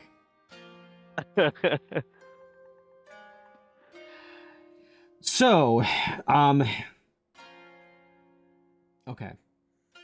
Myrias the Watcher. Pull out the note. Myrias the Watcher and Banverik the Tempest. Their relationship is an unusual one because, in effect, they are both mirrors of each other, but also at odds. Myrias is the goddess of the primary of the natural progression of life, the natural progression of all things from life to death. She is a caretaker of magic and the moons that govern them. She represents autumn and the harvest, which is a very unusual because even among the primaries, Myrias stood out as a very unusual god because of the fact that she actually had 2 jobs, whereas every other one only had 1. Being the duality of magic as well as the progression of life. She is the harvest goddess and also the overseer of prophecy. Whereas Banverik, the Tempest, is the primary of storms, war, strength, and destruction. The elemental force of struggle and that destruction must come to all things so that to make way for new attempts and new life. Because I can work with this information. Yeah. It is because of that they're not necessarily at odds. In fact, it is believed that Banverik and Myrias do have a respectful relationship. But they do tend to, but Banverik does seem to have a kind of jealousy, in that, in the end, that he is always preempted by her because she is the one who brings people to the struggle. Given the fact that she is a representative of life and the whole travel of death, and that she's autumn before winter, which is what he represents. So there is a little bit of bitterness there, but it's never acted on. I think that's really pretty, actually. Sage is making a mental note of that, and when available, I mean, obviously he wants to go see the tutor, the Worgen, but he very much is interested in this god. So I have 2 things on my to-do list at some point. I will be asking Brahm to press that button. All right. I think over the course of our adventure, since we had the time skip, you would know that like Rococo followed Myrias, like her teachings and stuff like that, but would often give prayers to, I think it was her sister, right? Listeria. Listeria was your original god, the original primary. She was the original one, but then I didn't want to have anything to do with her because of my father. And then we changed the name of it. Let me check alchemy real quick. Yeah. So the gods, the primaries are Loridian, the architect, which is the father, Arilthiana, the crawling chaos, the mother of primals. There we go, that one. She's the blood magic one. Yes, so Arilthiana is the mother of the gods, and so as such was the wife of Lorinian. I was the mother of Myrias.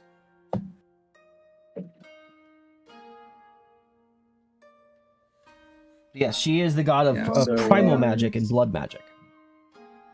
Yeah, so that's basically Rococo follows the teachings of Myrias, but then prayed to Arilthiana often with Myrias for the greater understanding of like the blood magic.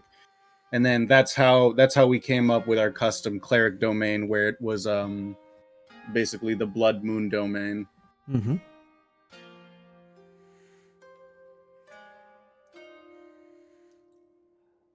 Are there any other questions to clarify here for you guys? Anything else I can clarify as to the information provided?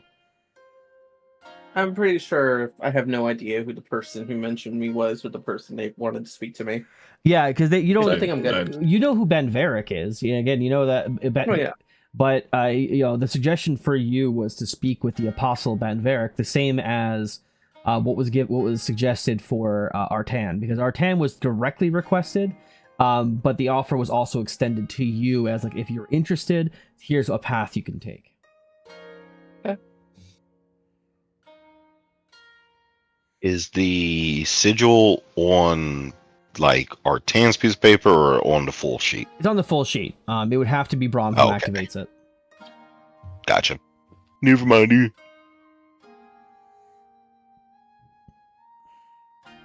Okay. If Braum gives all of us those things, The only I would have to ask: are you for Braum, or are you gonna have Yep. Braum, like give a paper, or give anything to Relame, given the fact that yours was a little more personal, or were you going to kind of leave her out of it in this moment? For the moment, I'll leave her out of it. So from what I understand, I'm the only one that didn't receive anything then. Yes. For the time being. Not that she knows that. Maybe if True. you weren't so Yeah. maybe if you weren't so hostile in the cathedral. Maybe God just doesnn't like you. Wow. Oh man, the truth hurts. Jesus Christ, Matt, don't make it worse. All right. So, And if you don't give him shit later, I will. 'Kay. It's good talk. well, Rococo Got Rococo basically takes her old staff and sort of like clangs it a bit. She goes, "All right, well, I assume that we'll all be going our separate ways to do our own things for a bit. Given that, I'd like to address what I believe may be an elephant in the room. Raise your hand if you're currently scared shitless." H raises his hand. Raise his hand. Rococo raises her hand. Zero Wow. starts to. I think it's about halfway up before he's just like, it's like I can't look, I I have can't look half my bad. limbs. I have half my limbs. I'll raise my hand. You like hold up the bad limb, like yeah, here. You should hold up both so that we know that both the human and automaton parts of you are scared. I am one part, thank you. I'm not split into different consciousnesses. What's Artan? Is Artan gonna Will hold his hand up? forever- Ooh, Artan's fearless. slightly holds it up. Is it like a, no? I'd Scared ask. to Is it raise his slightly in like you're not certain or you're embarrassed? Fuck you, bad. Hey, I have to know. It more of what was the first one you said? Hesitation or uncertainty, versus just like a not like a he's like embarrassed is the other option. Second one, no. The first one, just after everything that's happened. Okay. I do not notice that. Okay. Stares at Braum. Are you Braum raising his hand? No, Brom shrugged. Damn. Shrugged. Man, Just got another Tuesday. I feel like information Braum is of a probably one of, lifetime. I feel like Braum is just kind of like it hasn't set in yet. Like, oh yeah, I'm straight gonna Fair. potentially die in 2 years. No, it's more Well, like, I mean, like, if you're on some interplanar ship and you see giant space leviathans eating galaxies, like, okay, whatever, you know. That's If I fair. die, there are worse fates, you know. You could be completely removed from history entirely. yeah. I feel like it's gonna hit Given- at some point in the future where it's like, oh, it's not just death. It's because your soul is gone at that point. It's like I think it's gonna hit Yeah. at some point. But right now, it's like death happens.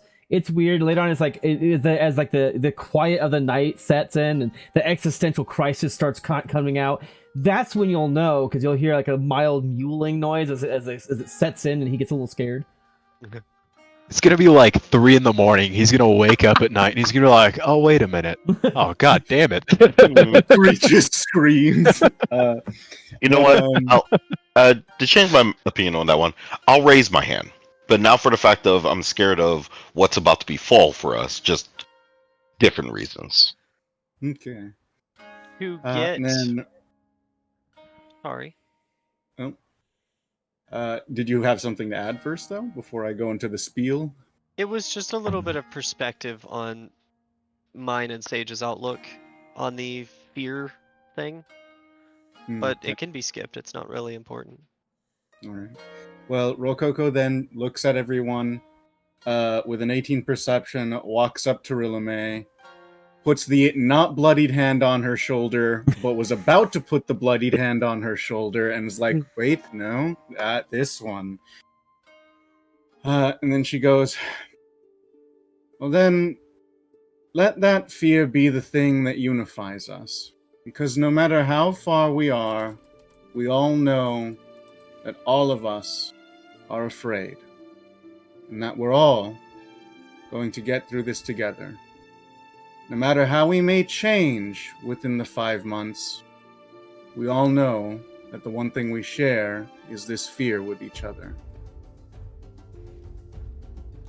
So, Shows you right. and because of that, she turns around and looks at everybody. When we all come back 5 months from now, let us turn that fear into hope and faith, so that these people will know that they have heroes that will ensure that this world, as it is, need not be reborn.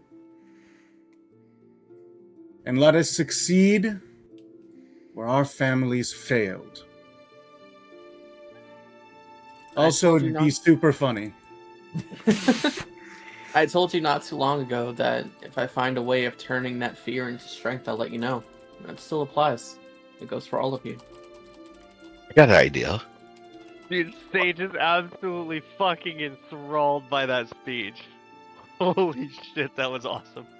And he didn't even get to hear it with the music like I did. Everybody get together. Everybody, come on, kisses on cheeks. Group hug. Sage is very concerned about the finality of this. Like, Sage wants to know that he's still at the very least, going to see Rococo within the 5-month period. Like, they're still gonna have, like, living quarters near each other, right? Like, this sounds very... No, of course we're gonna see each other, but you know how friends are. We're just inspiring each other right now. Okay. Okay. Yeah, we're inspiring each other. I'm not going to abandon and leave you forever. Obviously, you know, we'll be within the Forlorn District. It's just like, I don't know, I wanted to make it seem epic. I'm trying to, you know, shoot up morale. Fuck's sakes, throw staff on the ground. Question. This Bronze Place had bunk beds, right? Correct. Felandrian is just gonna say, if I don't get bottom bunk, I'm just gonna sleep in an inn. So I'll see you when I see you. So Sage will take the top bunk above Felandrian, but like on like night 3, quietly saw a hole where his ass would lay on the bed, so that he can just delve shit at Felandrian nightly, just gas him. I'm gonna take off the railing. That's how you treat your future king. Absolutely. I'm gonna take off the railing off the side of the bottom of the top bunk while you sleep, so that if you roll over, you're just gonna fall off the top. I thought you were gonna do something else, but okay. These actions together just lead to one night Sage waking himself up by farting too hard, and then he rolls off the bed. And so Felandrian is gassed on bottom bunk, just fucking coughing and dying, and Sage might have a concussion on the floor. Totally functional friend group, by the way. Maybe the end was a foregone conclusion. Sage regains consciousness. I think I pooped myself a little. Oh, I don't know how our DM actually lives with us like this. It's a challenge. but it's a challenge I accept. Sorry, it was Wow, good. my parents said like that exact same sentence once. Well, I am the dungeon daddy sometimes. It is a part of being in the job. It's part of the job. All right, guys. So, my question is everybody going to head out? The only person who doesn't seem to have a direction to go is Rilame in this. So the question Is part of Matt's hair green for anybody else, or is it just me? No, might be your Discord. I guess. She sees Matthew for who he truly is. Oh, it's gone Fucking now. goblin. A reptoid. Oh shit! Did my lizard skin show through finally?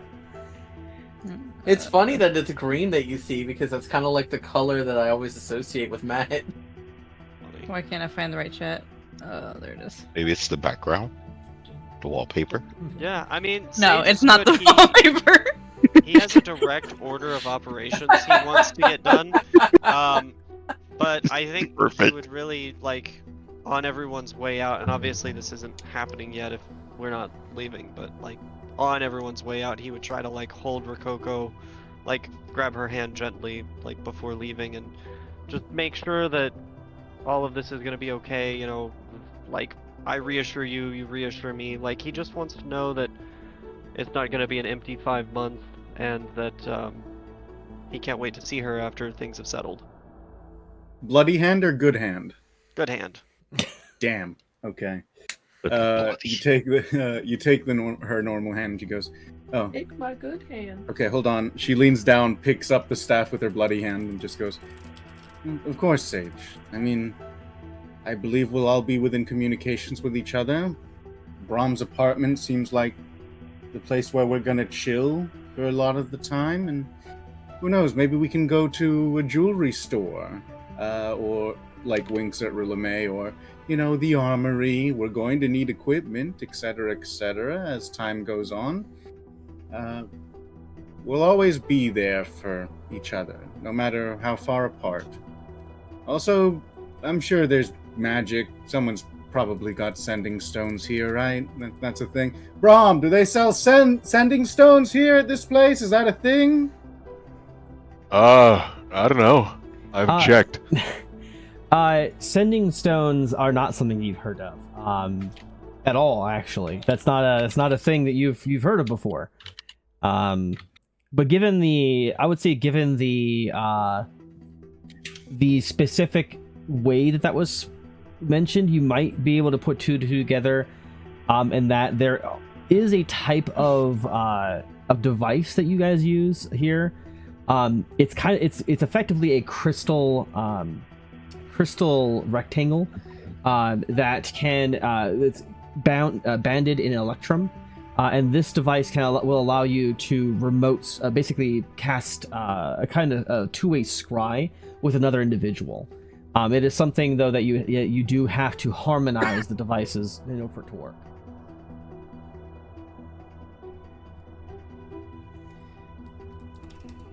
Okay. We're gonna call them, because I didn't come up with a name with them yet. I just knew what they were. I didn't think you guys were gonna come up with them that quick. Yeah, I thought you were gonna say rotary phone. That's what we have here. I almost did when I first thought about it. I was like, no, I have to do more crystal stuff. But I will say in this instance, they're called resonators. You said crystal stuff, and I thought of link shells. That no, hold on. it. I don't want to take anything else from Final Fantasy. Thank you. I almost want to call it that though. But Call it talkers. resonators is what they're called, because they do have to resonate with each other before in order for them to understand. They harmonize. But resonators is what they use. You can use them pretty much only in Oranos. Outside of Oranos, they're not as useful. All right, let's all get some resonators, and then we can show each other, like on the little scry screen, everything we're doing, like when we're eating cereal, or, you know, just chilling, you know. Unsolicited dick pic on the resonator. Oh my god, no. Matt looked up at the camera so fast. That just made my But day. part of me wants to be like, it's like you open, it's like, who's this? I was like, I want to talk to you about your Chariot's extended warranty, your weapon's extended God warranty. damn. God damn it. God. Like, you If know, you or a calling loved my- one has been diagnosed with mesothelioma, you may be entitled to financial compensation. How did you get my resignation? All Unsubscribe.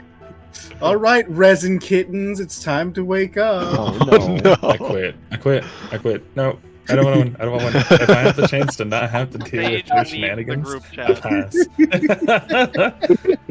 pass. So my question would be: is Braum going to summon forth the to unleash the call for the guide for Banverik's temple? Like Braum is asking that, or So I'm asking Braum: are you going to do it once they've mentioned wanting it?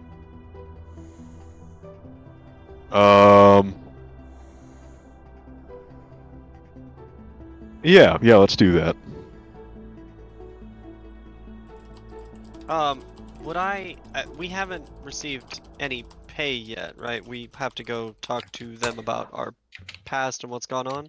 Oh no, you the money is basically given to Braum. Braum is the one who has to pass it out. So, but Okay, but that was already handed to him before the lady left, then. correct. Okay. I would like to. Oh, I mean, so Sage turns to Braum, and he pulls a few cherry red wooden splinters out of his pockets, and he says, I know we talked about buying equipment, and I think on the way here we saw something akin to a forge. I was hoping I could stop by there, but then I would really like to speak to that apostle. Could I be let or guided over to a forge?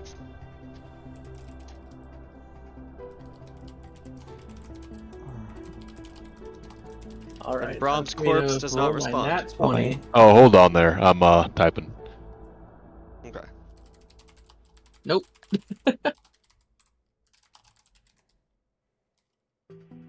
I don't think nat 20s are automatic successes. That's fair. No, I mean, it was a good fucking roll, though. Damn. What are you It's using too bad it insight didn't for? beat the 25. It's the conversation Rilame. between Felandrian and Rilame. Oh, okay. Yeah, you don't forget when it comes to insight against Rilame, you do have an advantage. So you would get a chance to That's roll true. again. I only have a +3, Got a man. +3. He'd have to roll a 22 on a d20 to beat a 25. Let's go. Damn, he almost crit. You who did that? That's me. So I That's a definitely. Yeah, I know. So that was me to see if I could pick up on the conversation. Now I'm gonna roll my insight. Oh my god. Failure. No. Damn it! Nope. No, so unfortunately, I yeah. spend a penny for my friends. Oh no. Yeah. Nope. So, That Damn it. 15 is close. Damn. yeah, you guys, unfortunately, as far as you can tell, I mean, Rilame is just being honest. Very chill right now. You're good at this, Rilame. But my question would be is, Man, it's almost like I'm good in those skills. Lol. So is Braum chill with me being taken over to, like, a Laurel's Arsenal? Not that Sage knows that name, but...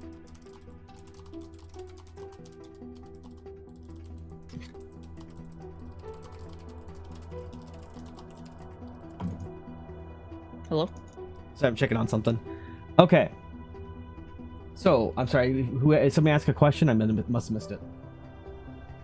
Yeah, I was just asking if, because I said it earlier, but if Braum is chill with me being escorted over to the forge before we head out to that apostle.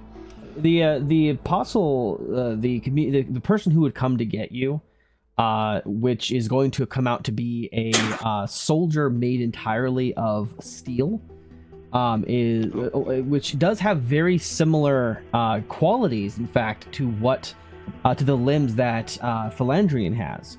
It's definitely a clockwork yeah. kind of golem. Is going to be the escort, and if asked, a very monotone voice would say, "Yes, I will gladly escort you to your desired outcome."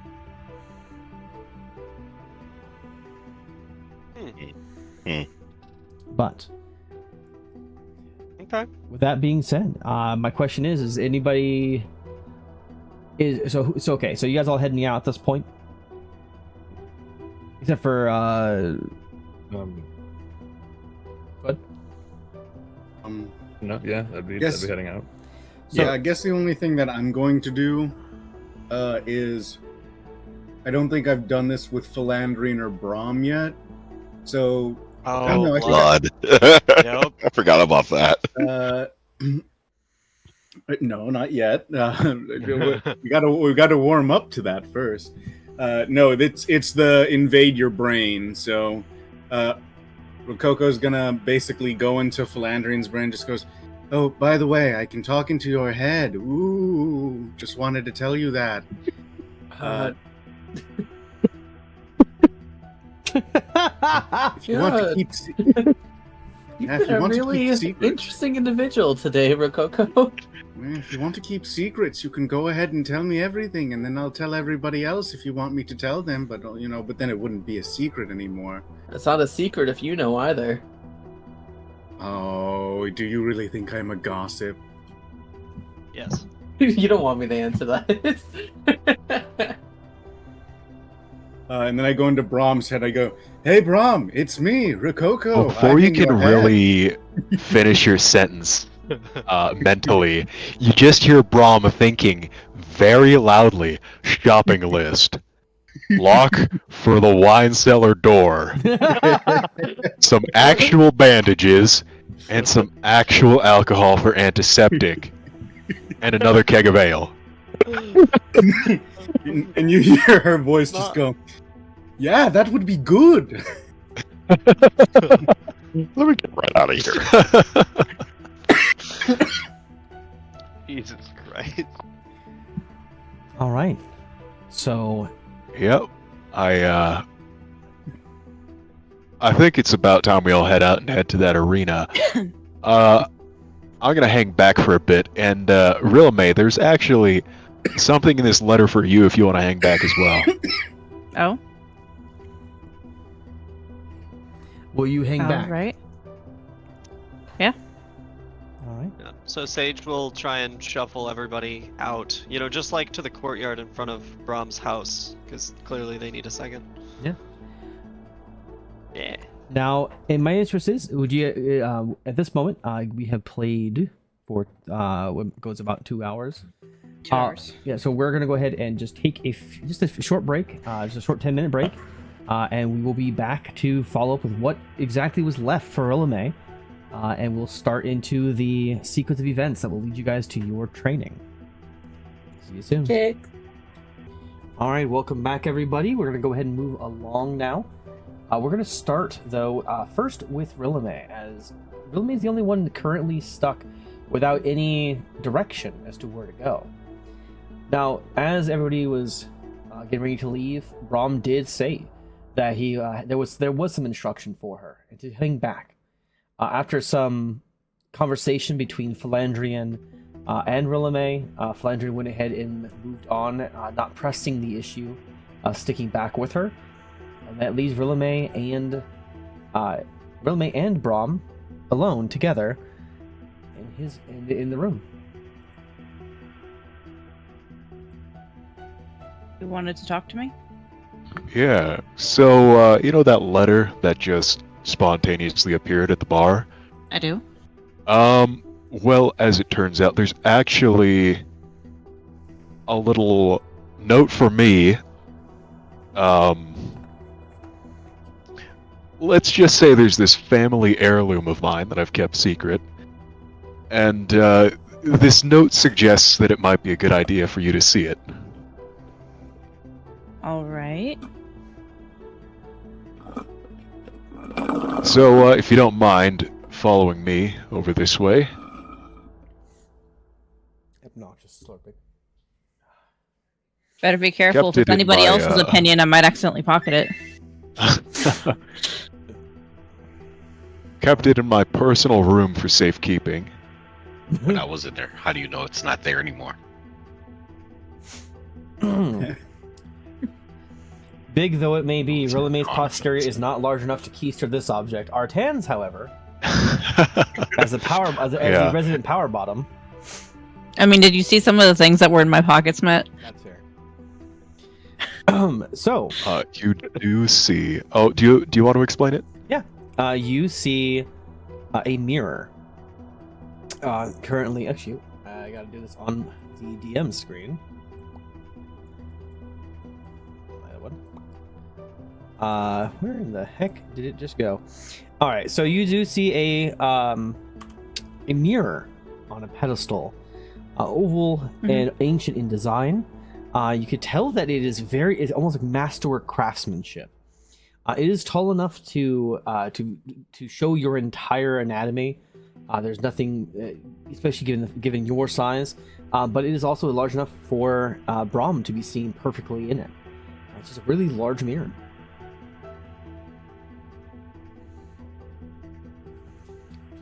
Okay. Yeah. It's a very good-looking mirror. Yeah, it's that's not the inherent value of it. Now you see, Brahm will step closer to the wall and kind of reach behind the mirror, and he'll pick up a little hand bell. You know, the ones that have a little handle and then it's just a bell. Yeah. And I know what a he'll handbell ring is. that bell. Oops, sorry for that ping down there. He'll ring that bell. See, I know what a handbill is. And the face of the mirror will distort and shimmer, revealing a portal. And now I will say that the portal is interesting in shape because these are what are called fractals. As the image does warp, it does change. You notice that the edges seem to fade inwards, leaving almost like a strange cubic edge to the inside of of this mirror that gives the impression of depth. There is a light chime that came from the bell that continues to hum in the background, as if it is powering what lay before you. The portal you can't see directly through. You just know it does just look like it ends in a sparkling light. But this is what you guys are looking at. Your first true fractal. Where does it lead to? Well, I figure it'd be better to show you rather than just tell you. Mostly because I don't have a full explanation for it myself. I see. So are you? And Brahm will lead the way, and he'll step in. And Brahm steps through, finding solid ground on the other side despite the darkness. And you see him enter into the actual mirror itself. Is Rilliman going to follow? She'll hesitate for a moment, looking kind of cautiously at it, but since he seemed confident, she'll follow. As you step through the portal, the fractal resonates with you. A moment that creates a hum inside your being as something passes through you. And you hear that background hum, the remnant of the bell's ring, and you could tell that it passes from in front of you out behind you. And as you walk just a few steps, you find yourself in a very unusual and perhaps even not just beautiful but frightening place. I do not have a map for this, which is fine. I'm going to have to explain what you see. No pictures? I couldn't find one that did it justice. That's fair. That's the wrong one. That is not the one. There you go, introspection. As you step through the portal... Just entered Narnia. I know, right? You guys step out, and you find a glow that slowly builds around you. And for a moment, you see only a long, gray, crystalline terrain that stretches beyond you as far as you can see. And it's dark, almost as if at night. Yet you are lit, just as if under a full night's moon. And as Brahm looks back at you, standing amidst the emptiness, his eyes move upwards. And that is when you see what lay before you. It is beyond words, the size, the scale of what you witness. But you see titanic chains that extend far into the distance. You see colors beyond definition, colors you've never seen or have heard of, that defy definition. They swirl and twist and twirl in different places. And arcing over you, you see a grand, similar crystalline structure, but a ring. And every so often, what seems to be an equidistant distance, you do see that there is a enormous spike that's driven through this ring, and it's from these spikes that the chains extend. This crystalline, however, this crystal structure, there's something else there. Colors that swirl about, each one resonating with a part of you. Some fundamental aspect of who you are and what you are. And beyond even those, an innumerable number of lights sparkling everywhere you look. And you see that outside of this ring, just quite a bit further in the distance, you see another ring, but it is perpendicular to the one that you are looking at now. The closest one seems to be on the inside, and the other ring on the outside. And slowly, you get the sense, even though that you can't witness it, that these are moving, shifting slowly.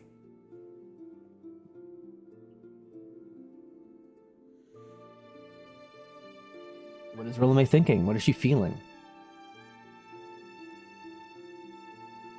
She watches in amazement for a moment before she can finally tear her eyes away from the scene and look back at Brahm. This is incredible, but why show me it? Well, personally, I don't rightly know. I was just informed by this mystery letter that gave us all directions. But it is, to my understanding, the inner axis. And what is what is that? Perhaps I am not a scholar. Don't ask me to elaborate. I would say that at his words, it does. You remember, there were a couple communications back on the squall of just what you were going towards, and part of this was perhaps to test your knowledge, things that these people understood almost inherently you didn't. But you remember, the axis is literally the center of all creation. There are in the center of everything inside the axis is Oranos, the Dyson sphere. This sphere has a inner ring and an outer ring that spin around it at all times, rotating forever. These spikes are a part of what are called the shackled planes. They are titanic chains that reach out to the planes themselves, these shackled planes, and hold them together. In effect, you're looking at the very structure of the universe. The inner ring represents elements, the foundational particles, the things that make up all life. And the chains themselves, or the actual ring itself, is the ethereal plane, where you had been found. The deep ethereal lay within it. The outer planes are very different. They are parts of creation. but it's hearing that you are at the inner axis, that in and of itself is impressive, but also slightly impossible. The descriptions given are of a unusual nature. No one can travel outside into the true wilds to see this. No one ever has. The wilds are the space between everything. And yet, somehow, looking down and around, you recognize now perhaps where you are. You are on the very shell of Oranos. Something that, as far as you knew, from in the limited capacity you did understand, was just simply not possible.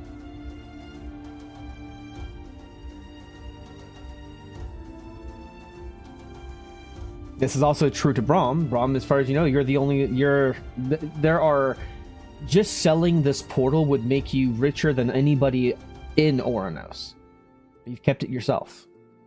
Because this knowledge is something that people use magic to try and sketch the planes, and yet here, you're able to see it. See it that they are all right, but also wrong. Nothing quite describes exactly what it is you're seeing, but perhaps in that moment you recognize it for what it is, that you are somehow looking upon the very structure of the universe.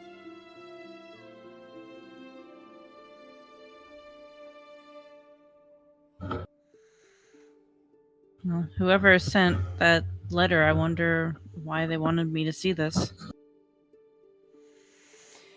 Well, given how direct some of those instructions were, I would assume it's one of the apostles that sent it. Maybe. And by extension, one of the gods. And at those words, the parchment that you still have suddenly bursts into flames. A blue fire. Brum will chuck it through the portal so it's not tarnishing the outer axis that they're on. Oh, it's like... Come back and your house is burnt down. Oh, it's just like completely dissolved instantaneously? Yeah, it's like it just comes up in smoke. But the fire... He's still gonna toss it, That's just fair. for the thought of it. That's fair. But the flames remain, and they are a strange blue, like ethereal blue color. And as they burn, they start to spread. But not almost like a cloud. They form into words written in the air itself. Well, with the lack thereof. It says, You have been a part of everything. Know it or not. You have gained so much and lost all in the same time. What stands before you is what you seek, not just to find but to protect. All of this that lay before you will die and change if you fail. But you also see before you what awaits you should you succeed. You have always been one who looks to the true beauty of things. You've been able to see what others cannot, to hear what others cannot, and feel the rhythm in which the pulse of creation itself beats. Perhaps you've forgotten, but here there is no distraction. Here you can be yourself. Open yourself to what lies around you. Hear the rhythm. Become the rhythm. The choice is yours. So, does it continue? It just, no, at that moment, the words then dissolve, like the fire fades. So all of that was just written in smoke, just in the middle of the void? Yeah, it was like the flames itself. That is... Yeah. Like, a whole paragraph and then some. Oh yeah, it's And Brahm just, like, he's scanning his eyes, like, kind of bobbing his head left and right to read all of it. And at the end of it, he's just scratching his head. And he turns to Rilme and he asks, I kind of didn't get that. Do you think that was for you, or...? It was for me. Oh, okay, cool. Yeah, I think we should get back inside now. Gotta get nervous just standing out here. Yeah. Would you mind if I came back here later, though? I don't see Promise the I won't- harm in it. I promise I won't try I to see steal anything. lots of potential harm in it, but Rilme, I don't think you're just gonna nuke reality or anything like that. Rilme, please roll a perception for me. Okay.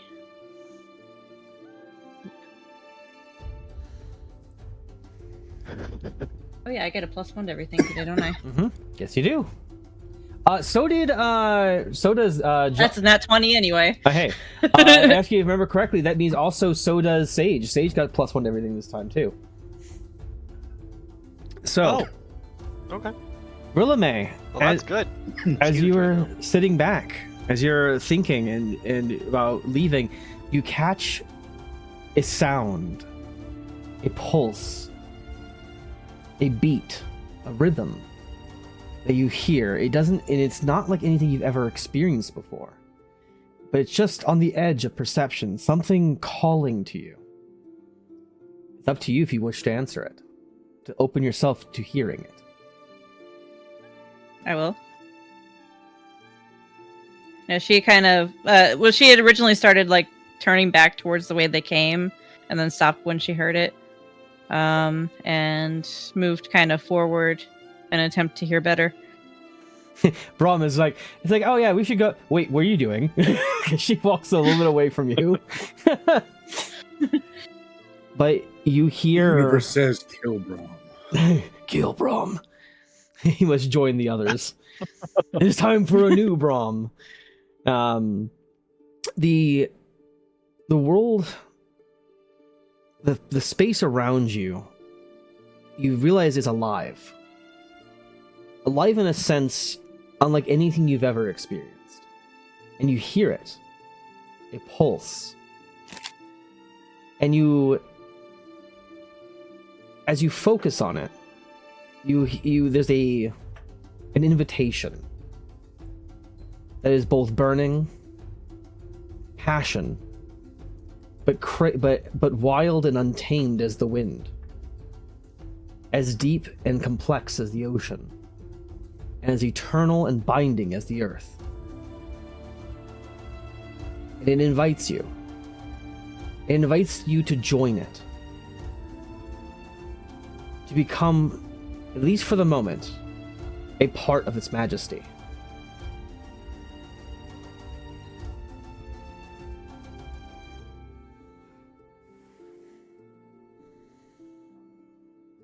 I mean, I don't know if it's expecting a verbal confirmation or not, but she'll accept it. If you would permit me a moment to control your actions. Yeah, sure. Brahm sees Rilme. Almost, you know, in that moment that she is herself, and you can tell that what the face that she presented before was not her face. It was a facade, some sort of distraction or a lie. But here she has exposed herself, and as she opens her eyes to look out into the infinite around you, her lips form words, or a word specifically.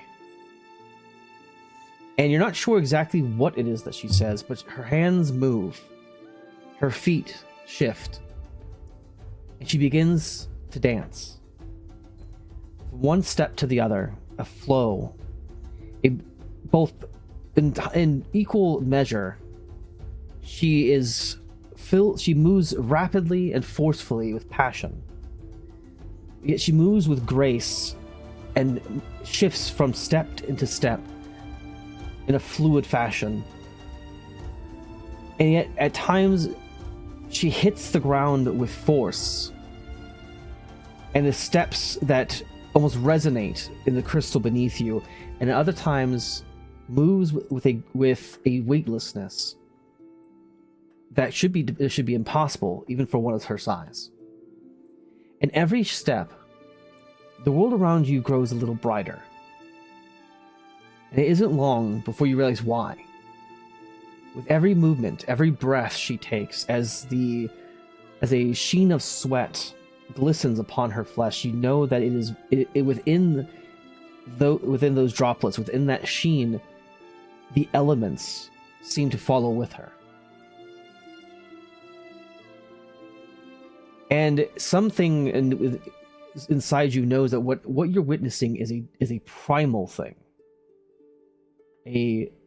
Something calls to you, and it's a familiar presence, but one that it's so familiar and warm and yet alien at once. And when you look at her, all you feel and see is someone who seems to be all of the elements at once, in tune with a rhythm that you simply cannot hear.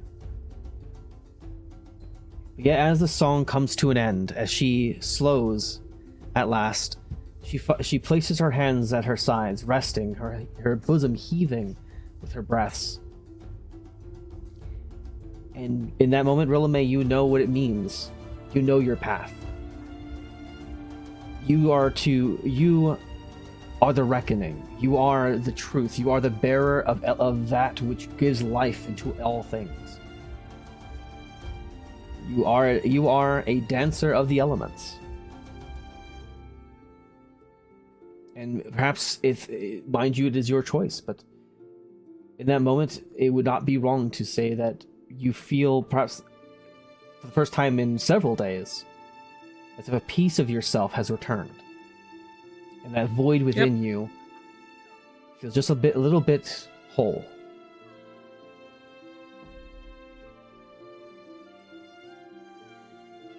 Brahm, you have an option of how you would like to respond before she does.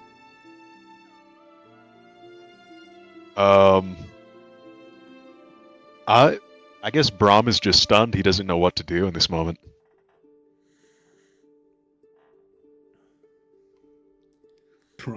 See, Okay, I don't know what to do either. See, even if he had a boyfriend, this is probably where that wouldn't happen anymore. I'd be like, well, no, I was gonna say Brom posted on TikTok to get 1 million views. You know, it is, as the sensation fades, there is that connection that still lies there. But there's now a feeling of momentum. Now is not a time to wait. Now is not a time to continue dwelling. It is the time to move, to change. That begins by taking your first steps back into your new life.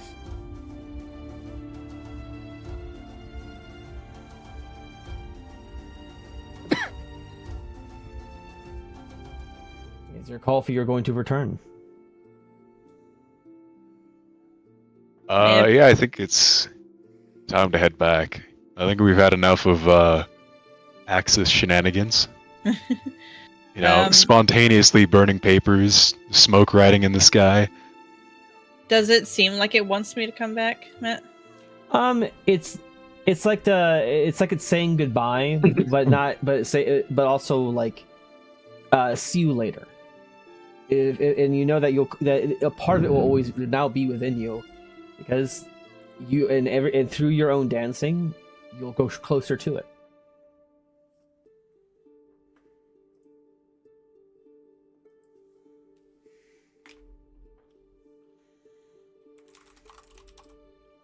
She'll stare out at the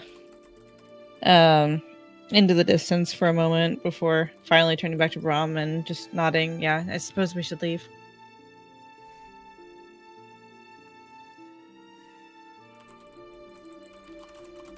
And she'll head back towards the opening. Yep, that's back to the bedroom. That's not mildly suggestive, but all right. So you make your way back into Oranos. And that means that you guys, for the moment, will be taken care of as we move on to the other team. Sorry for throwing everything at you there, Oro. I hope that it wasn't too much. Oh no, it's just that like when I get a lot of things to hear and keep track of, it just gets a bit disoriented for me. I do better with reading as opposed to hearing, but that's fine. It's good. I got most of that. Same. Yeah. I am that way too. Yep. So, with that, there are several groups. We're gonna go to the next biggest group, which would be those heading towards Banverik's cathedral. Now, the intention was that you guys were gonna stop momentarily at the blacksmith, who would tell Sage that his weapon is salvageable. It's gonna take 50 chips, and given how long, if he wants a rush job, it would cost much more. But with this, it would take about 2 weeks, perhaps 3 at the most, to get the parts aligned correctly. But he can. Yeah, he can do no, so. this hammer means a lot to him. There's no fucking way he'd want a rush job. No, I mean, he's willing to pay more for a longer job rather than a rush job. Like, if they've got any things they've been wanting to try, that could be better techniques, like anything that they'd have as an option for a more expensive deal. This is like his pride and joy. He doesn't have his mask anymore, so this is the last of who he was. If you give him the 100 chips, he'll go the extra mile for it. Yeah, fucking Sage wouldn't bat an eyelash. If somebody asked for 250, he'd do it. The 100's fine. Okay. All right. Sage will give up armor for this, like that level. Should I, at some point, find a place to turn my gold into chips, or has that already been done? No, that would have been chipped. That you guys would have had a direct change. You guys would have been gold isn't accepted here, but for the most part. But if you were to give it to them, they would just give you back chips. But they would give you chips for gold. So one chip is equal to 1 gold. Okay. So if you had copper, anything left over, silver, anything like that, if it doesn't equal a gold, they won't take it. Gotcha.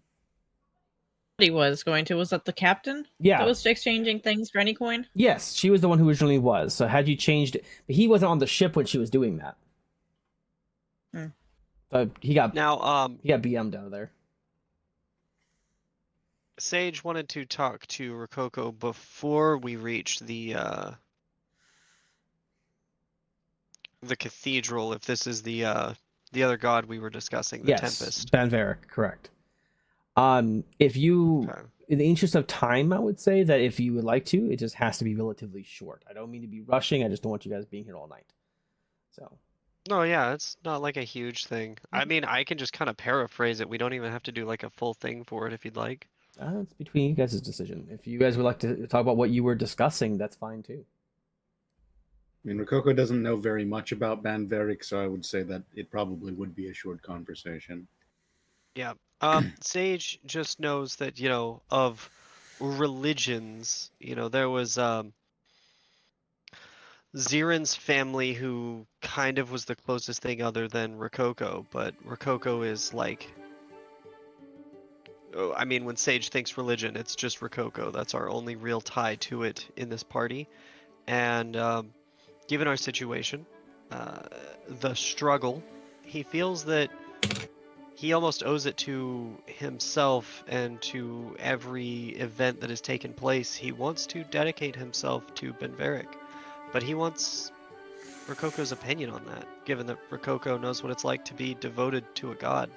And, obviously being devoted to a god doesn't mean, hey, I'm gonna be a fucking speaker for that god. Like, Rococo's path is, much more entwined, but he's just looking for Rococo's opinion on that, and if it would make her look at him any differently. Rococo would be all like, well, that's an interesting choice, honestly. I honestly thought if you were going to follow any god, it would be Uruthana, but Banverik's a good choice. The thing about religion is, Sage, is that religion creates a sense of community. You find like-minded people who support each other, and it can really help some others. It's when you use religion for the wrong reasons does it become something disagreeable. So if you worship Banverik, that's fine. I'll continue my worship of Myrias and her mother, and I mean, honestly, maybe Artan or I might join you in worshiping Banverik. I mean, he is a primal force, even though he is about strength and war. He's also about life, and how life basically can endure. It's why he also represents the winter. So he comes right after Myrias, sort of. Not really too sure about the relationship, but I would imagine it's probably like siblings, you know. Don't know which one's older, but obviously you know how sibling things probably go. Well, I mean, you were an only child, but I mean, I like to think that we're all, to some degree, maybe siblings a little bit in how we behave among one another.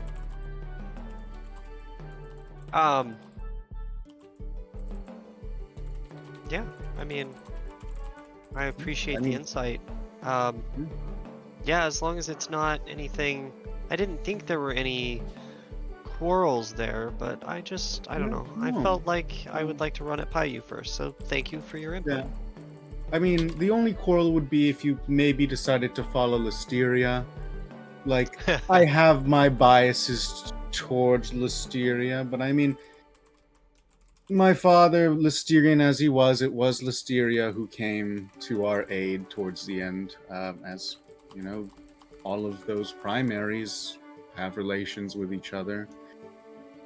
But I mean, hey, I mean, if you're into blood magic and just generalized chaos, you could decide to follow Ilthiana instead. You know, just if you want. You can't say the word chaos and like. She is. It's not even a Sage problem. That's a fucking player problem there. No, you like hiding in the shadows. You like you like chaos. That's what she does, and creating creation. She's like the All Mother. Although maybe her morals may be questionable to some degree, since she's known as the unbridled chaos. But I mean, unbridled. Oh, Necro, you can't do that to me. If I may, the Urlithiana she represents chaos, blood, darkness, creation, and the unknown. She's the mother of primals in all form of primal magic and blood magic. She's represented by as in the celestial symbols as black space or the unknown. She is effectively the representation of creation itself. Whereas Laridian is about the structure of creation, she is the wellspring of it. She is the origin of the force of creation. Fair enough. Anyways, that's really all, Matt. Just kind of wanted to have that moment. Okay. Before getting to the god or the speaker. Yes. Well, with that, Nick, is there anything you wanted to have Felandrian do? I think you were saying something. No, not at the moment. I didn't have a sort of key interaction I wanted to have before we arrived. Oh, what was that interaction? I said I did not have a key interaction in mind. Oh, okay. So, let's...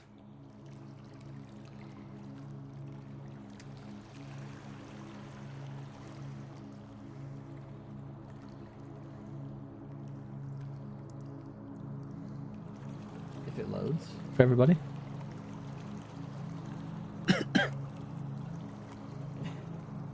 I can see on Meta's stream that it's not loading. Are you guys able to load right now?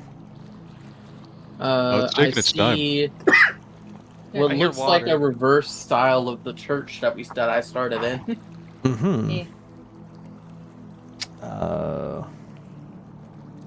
Like the colors are inverted. Yeah. What the fuck? This is My sexy. hotel I like Wi-Fi's it. got it stuck at 98% loaded. That's I like this. actually beautiful like this, though. Oh wow, no, that's beautiful. All right. Can I make it as wallpaper? I can send it to you Get later. any more? Yes, Get any more please. winter than this? All right, let me pull up the description for you guys of what you're seeing. Now, as you guys approached the Cathedral of Banverik, which is kept in the location of Grim Harvest, one of the districts that is filled with the harvest. There's a lot of natural terrain, perhaps where something you would have expected for Myrias' terrain, yet somehow Banverik is who sees this one. But as you guys approached the cathedral, everything was full of sharp angles, very much a place of. Let me see where I was. Apostles. Where is it? Let me just pull it up here. The exact definition here. You see. Let me. It's actually all over. Okay. As you approach, you did feel as if the humidity had begun to rise. There was always sweat on your brow. There was every movement seemed to come with a little level of tax, as if weight was upon you. As you were led in by this mechanized creature, you did see that there were other mechanized monstrosities protecting the actual entrances. But as you enter, you are met by the sound of rainfall. The enclosure of the altar, which again you do see the same kind of sphere around the being of the apostle. This is crackles with electricity from the storm clouds that surround them, the rumbling of thunder and the pitter-patter of rain omnipresent within the chamber. Condensation lay on all, with humidity present in uncomfortable levels, while the room somehow remains nearly cold enough to cause joint pain. The pews, few though there may be, are made of stone pitted and cracked from endless years, bathed in the aura of the tempest. So, what you see as far as for the apostle themselves.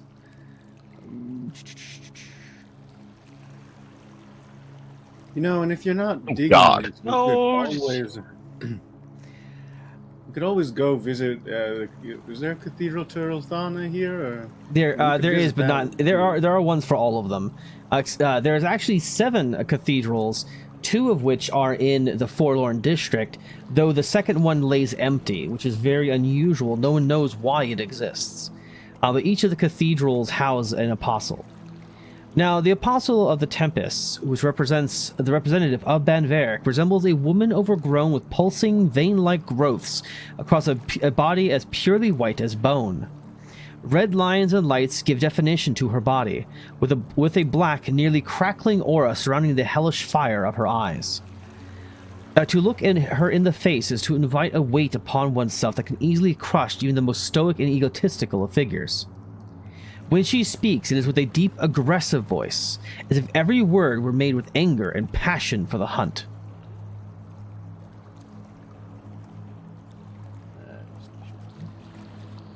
All right. Welcome, all of you. It is good to see that you have accepted my invitation.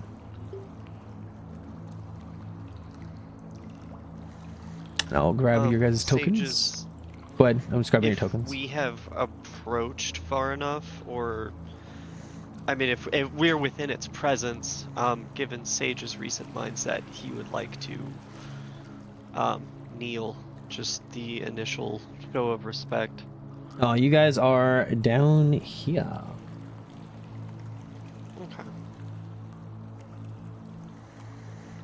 Okay. Well, I'll thank you probably for say- inviting us and for choosing to speak with us yourself. There we go. Sorry, Arsan. No, you're good.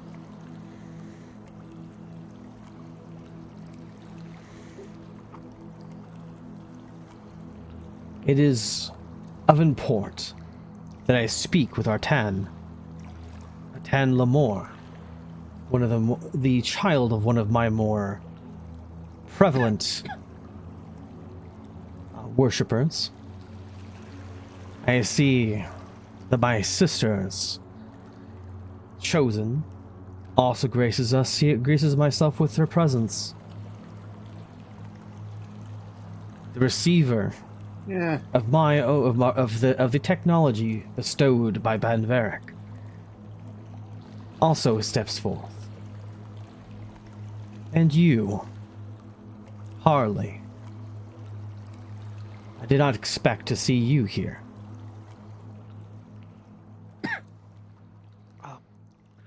I'm here with my friends, just due to your summons.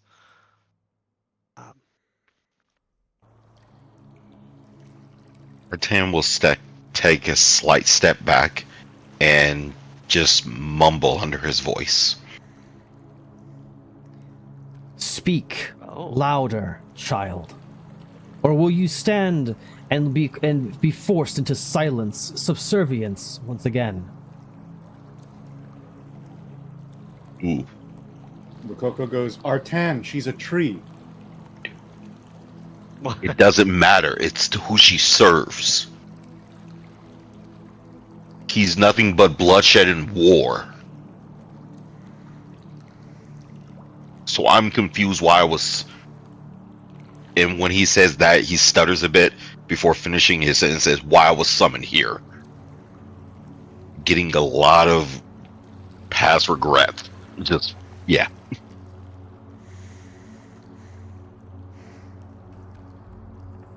Is Felandrian going to say anything before the apostle responds? Well, I can't say I know much about who it is that stands before us. What I can say is that I don't think they're wrong when they say that you should raise your voice. Let yourself be heard, whether they be reservations or words of acceptance.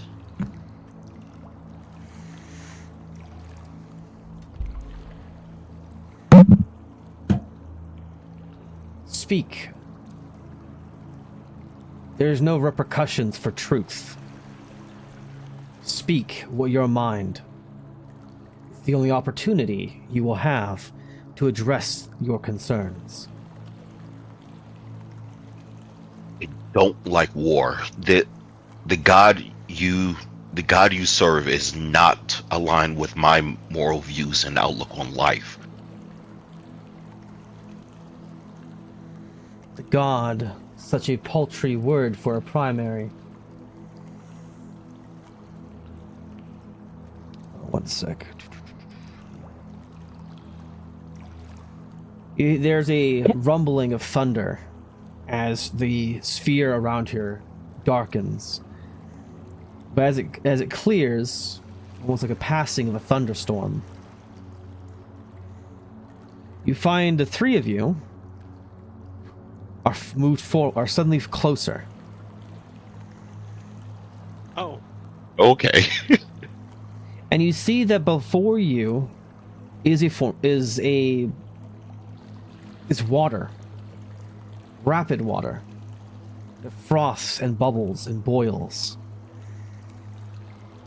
It is turbulent, and you know just by looking that if you were to step foot in it, you would be pulled down under. Speak, child of Lamore. What do you hate most? Why do you hate violence? Is it not that which drives the world forward? That isn't the only thing that drives the world forward. Love, compassion, hope. There are two sides to a coin. Violence is not the only answer, and I refuse to service a deity who is main portfolio is war and violence. War and violence are but the final end point in many cases for what Banverik truly represents. Struggle. Struggle to overcome, to grow. to become better ever than what you were before. Your family chose the path, one of many, and the easiest, to assert might, to assert right by might. Recognize, child of Lamore, that it was your family who twisted the words and the teachings of Banverik for their own ends. But violence need not be wrong. Violence, destruction, is what paves the way to new life. All things end, and through ending do they become the new beginning. Violence is an answer. You are right, it is not the only one. So my question to you, child of Lamore, do you give up? Do you surrender and allow your family's ideals to be, and the damage that they caused, to be that which defines the end? Or will you struggle? Will you overcome? Will you better yourself? And teach this world that you so perhaps rightfully hate, that there is more than one way to grow.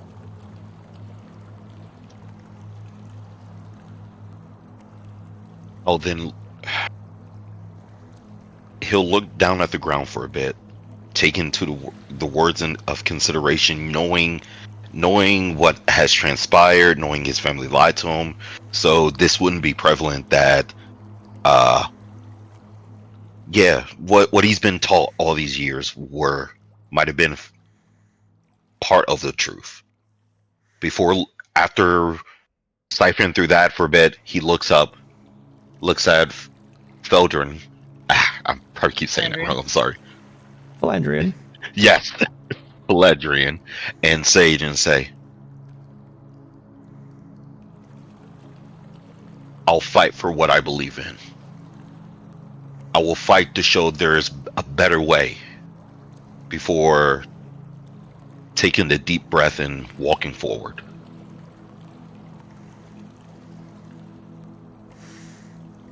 Into the hurricane of typhoons. Okay. Move your token forward. Good. I never expected you to be so craven as to shed blood for the thought of enjoying it. You don't need to reassure me of that.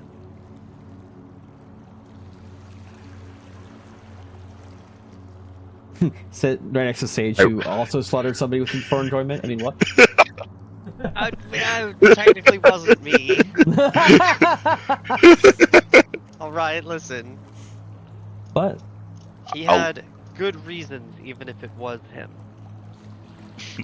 I will look over at Felandrian and say, I'm so sorry. Say that once more. Ow. You said it right, Felandrian. No.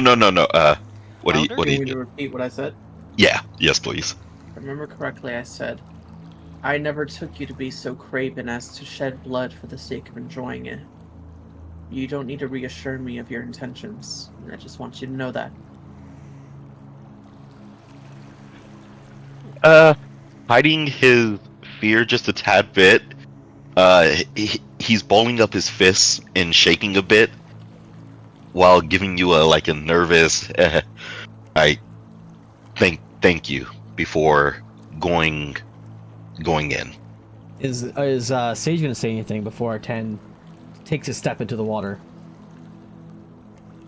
I mean, I was just Sage was waiting his turn to address the speaker. I think, if Artan and even Felandrian have things to work out first, that's fine.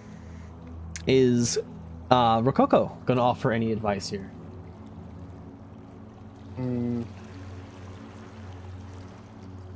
I think Rococo taking the back seat I think she'd want to tell Artan basically to focus less on the war of it and more on like the nature of it, you know? Yeah. War is a small aspect. Yeah, like focus on the nature of, you know, like people advance through struggle. War is just a struggle, just like how winter, like a lot of people hate winter, but like after the snow melts, that water goes into the ground, and then that water turns into flowers and like blossoms into a new, you know, like new beginning. Sort of like, and then I guess she'd also make the comparison that, you know, the god that she sort of worships represents the fall, and so what comes after the fall? It's winter. So it's kind of like, you know, you come after me. You know, I'm actually more of a sign of like the loss that comes in nature, and then before like you come in to sort of like make sure everything's gone, and then spring comes in basically and cycles in.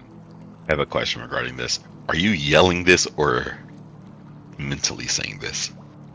Hold on, I think I gotta be within 60 feet of you, so I start getting up, and then I'm like, oh, it's so fucking cold. I don't want to. Sits down once within 60 feet, and then just sends you like the telekinetic messages from there. It's like, and I feel like Rococo feels like it's heavier too, just because she feels like there might be a sibling rivalry between Myrias and Banverik, and so Banverik's like, hey, what's her Herald doing in my chapel? Somebody's about to get turned into a Medusa over here. Gorgon time. I'll, you know what? At that point, when hearing that, I'll look over at Sage and smile. No words don't even have to be said before arching my back up, gritting my teeth, and riding that horse into that typhoon. Now, my question is, as you step in, does Artan have any doubt in his path? Any part of him that is not certain that he's doing the right thing? Shit.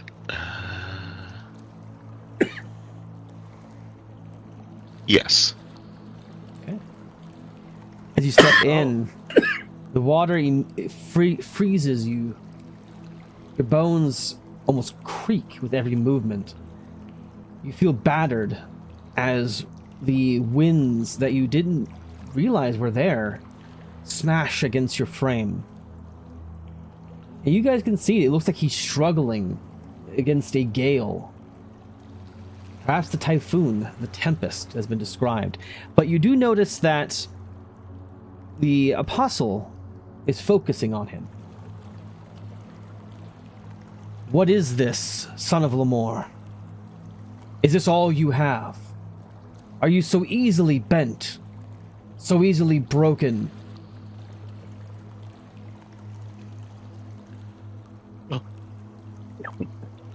This isn't doing good. So basically, you know how what do we say that Rococo could probably see? We all see him struggling, right? Yeah, yes, correct. Okay. So, and we all heard the apostle basically saying that stuff to Artan, right? Yes, correct. Could I? Okay. So, I want Rococo basically to be like the antithesis of that, and in a sense, like, because that's negative reinforcement, right? So Rococo wants to be positive reinforcement because she knows Artan and feels like that's what he would respond to, rather than the shit that his dad used to do to him. So Rococo goes, just ignore her, Artan. You've got this. I believe in you. We all believe in you. Harsh words mean nothing when you have the kind words of those that actually matter to you supporting you.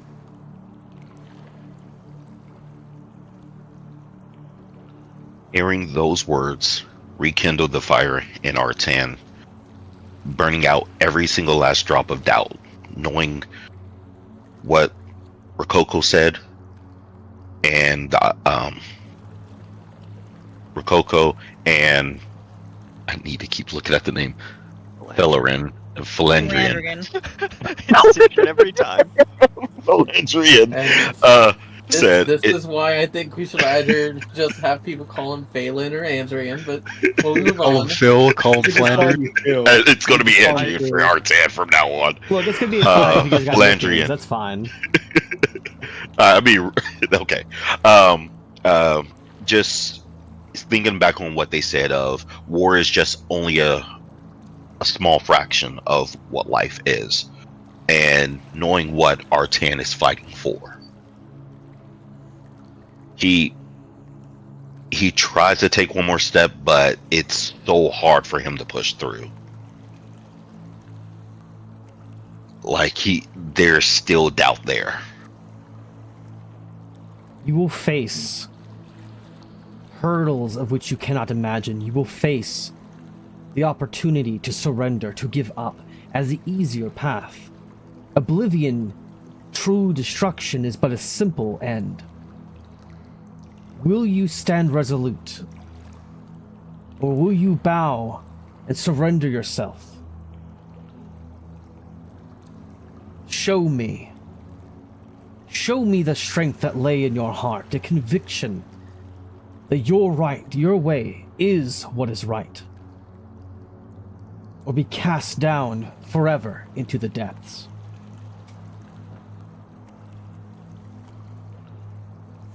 And this is the moment. A pivotal moment for Artan. Will he give in? Or will he dedicate himself to his path? And yes, Sage can say something. I know. Okay, I know he was speaking mentally with Rococo, but would he be able to hear if Sage tried to speak to him? Yes. Okay. So I guess Sage, not yelling, but loudly, seeing Artan battered and blown around and desperately just trying to withstand the storm, wants to drive home this war topic that Artan has always struggled with, if that's the one thing holding him back. Sage calls out to Artan. I know we don't have the greatest friendship. We don't know each other as well as some of the others in the group. But if war is your problem, you need to look inside of yourself. Look at what we've gone through. War doesn't have to be on a battlefield. What have we been going through this entire journey? The things we've dealt with in our own minds are war. We are constantly at battle with ourselves. We've lost who we are. We're starting over. If this isn't struggle, nothing is. This is everything that this cathedral and this speaker stands for, what we are going through. This is the right moment to accept this and be at peace with it. This is something all of us can and will overcome. War is a part of this journey, but it doesn't have to be bloody. I promise you can withstand this storm.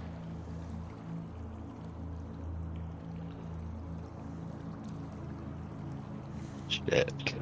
Now, Nick, I sent you something, and I want to know what Yeah, you're I going to saw. do, if anything. Artan, or Well, just I just want Okay. to toss in something with Felandrian. He'll step forward and he'll say, Artan, you have a lot of great companions with you.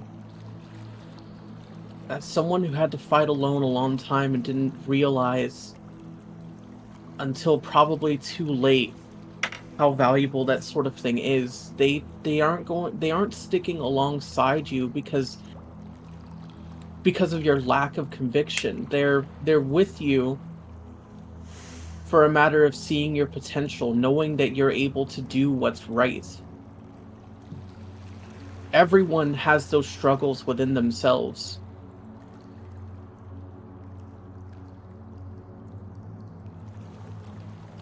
And everyone has the potential to fight them and overcome them.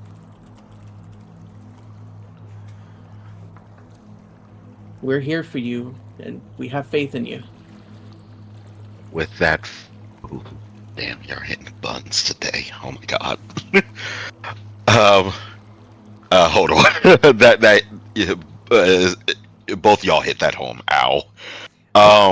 If you think that it is going to be something that would give you that final bit of strength. Oh no, that was it.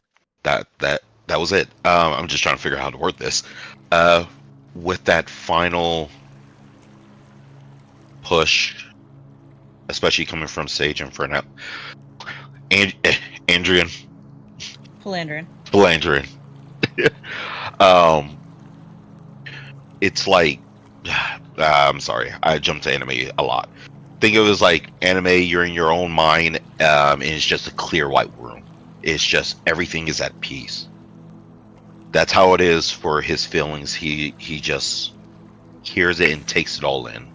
And when he did, at that point, the wind felt less against him. Like it was just a summer breeze where he didn't have to struggle anymore. Not as much. It was still there, but it was easier for him to walk.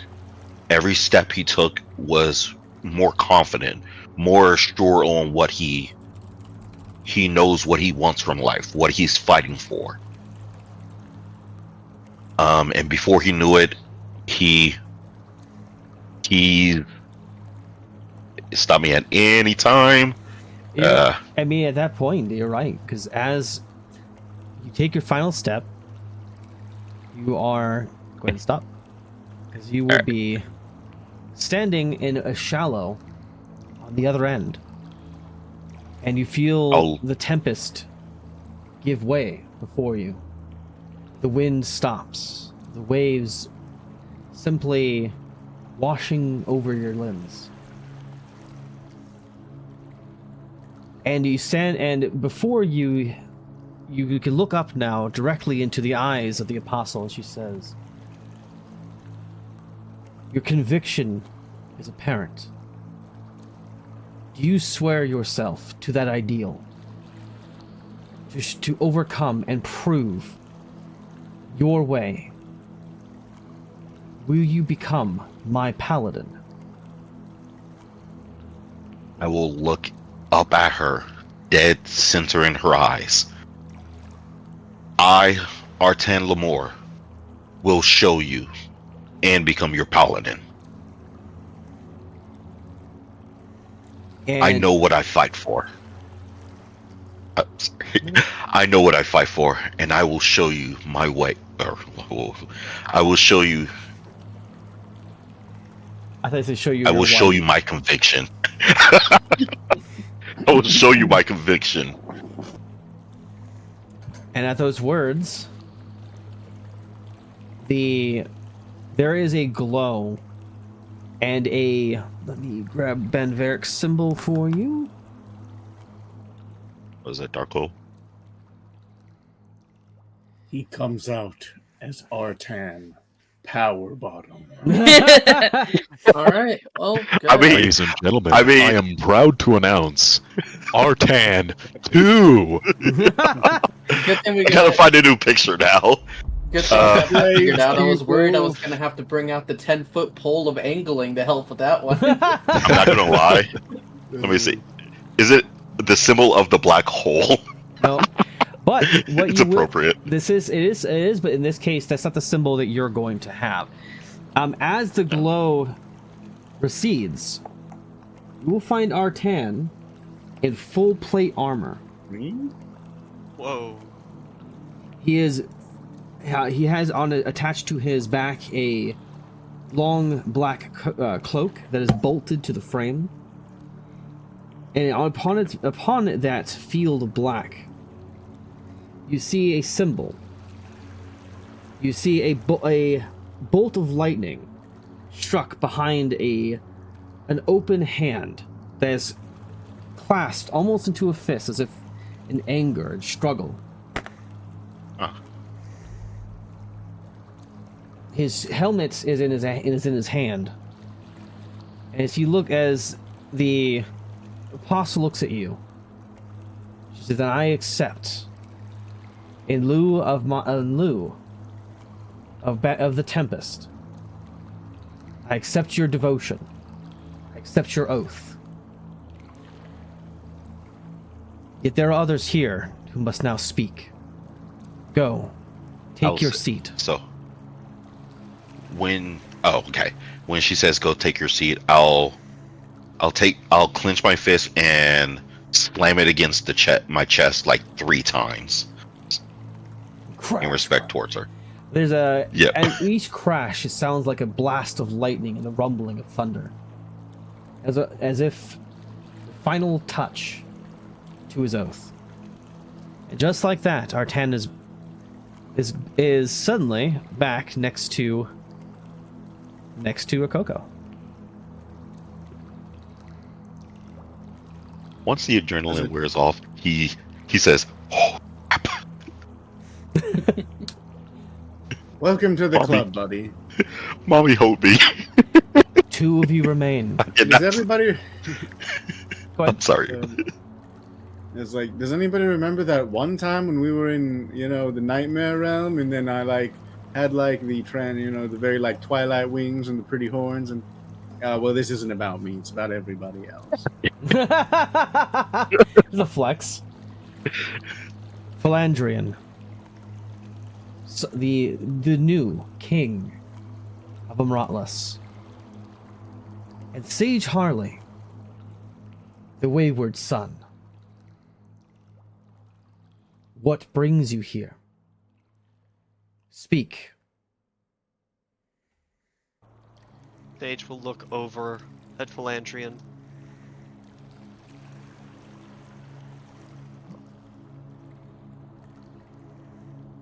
Yes. Go, man. Go. I mean, yeah, Is he ushering me forwards? Okay. I wasn't sure if when you said that you thought if you were going to speak first. I just or not, but imagine can go Sage ahead. turning literally sagely to look at him and just be like, you expect him to know, and he's just like, wait, what? What do you want? What? What are you looking at me, man? so this was in character now. Okay. Yeah. Well, first and foremost, I believe I was tied into this invitation when it comes to Artan. Is there something that you wish to discuss with me? Yes and no. It was a test. Your father, more than any other, has damaged this universe. Has left the wilds in a state that will take millennia, if ever, to return to what it once was. More than any other, your line has much to atone for. And yet what I expected of you was shown to be wrong. When my newest knight struggled, you did not leave him to show his strength. You bolstered him, helped him. That is not something your father would have done. I might have turned out like that before. When my brother decided to take his own life, it opened a door for me and closed another. I was lost and felt like there had to be answers somewhere beyond my understanding, that the way I viewed the world, that surely it was just too naive.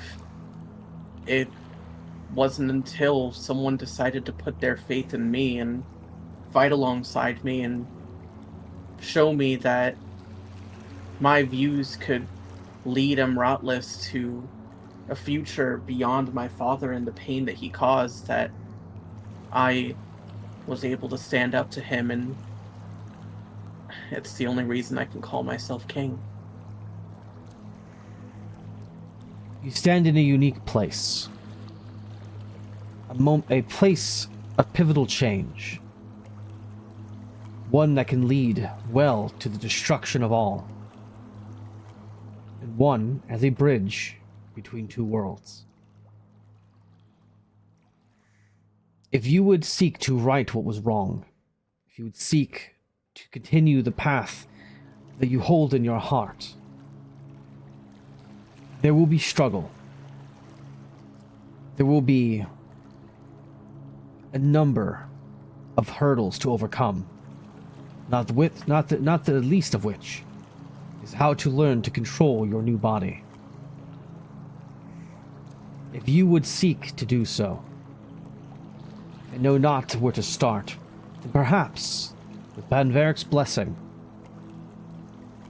I can give you a way. A ancient art. One that mirrors the struggle that you yourself now face. An art that straddles the line between two worlds. And one that is uniquely designed for one such as you. You will be the only one. There's no teacher to instruct you, no master, no book. It will only be through your efforts alone that you will earn and learn these arts. But it is a choice. The choice a king must make. To continue with the old, or risk the new. Which will you be?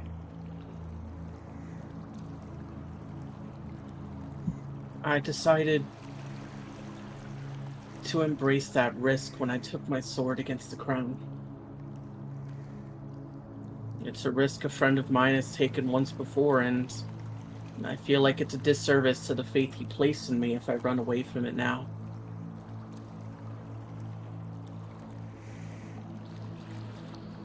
The waters before... I'll take on this... Go ahead. And I'll find my way home. And I'll lead my people into a better future.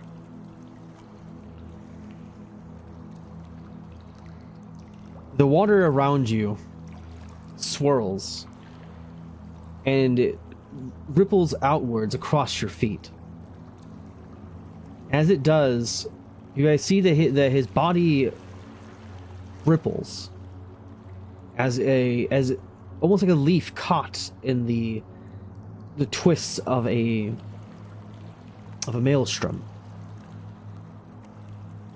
And yeah, in the heart of this, you are bestowed the unique knowledge and understanding, not only of how to move forward with the arts, but a unique history of what it once was. A knighthood, one that did not serve a particular individual, but one that served the people, one that served to right wrongs wherever you found them, but to defend those who were defenseless, and to help others grow to defend themselves. The art of the Gunbreaker.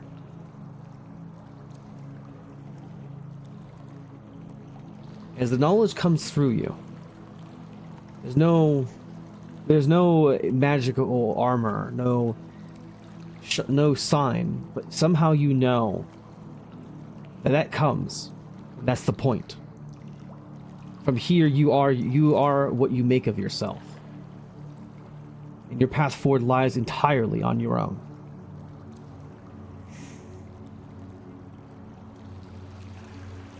Water recedes.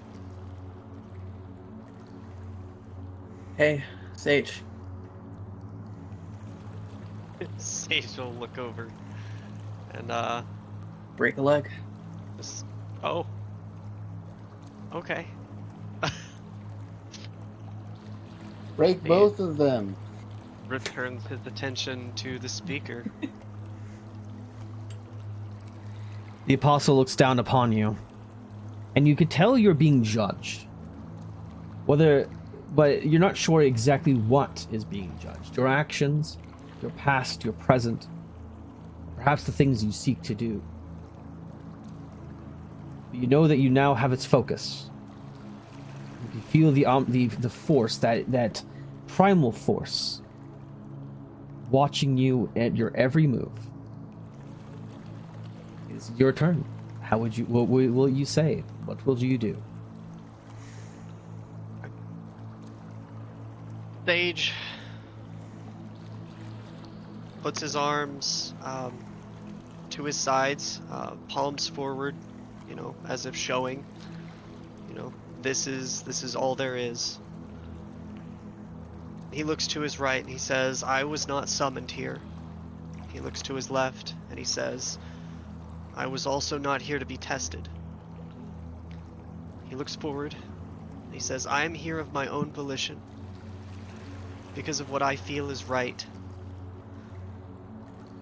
My life, thus far, I've not been partial to any specific path or any god.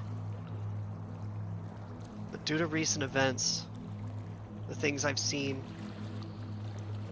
the things we've done, the things I've done, I don't see a path truer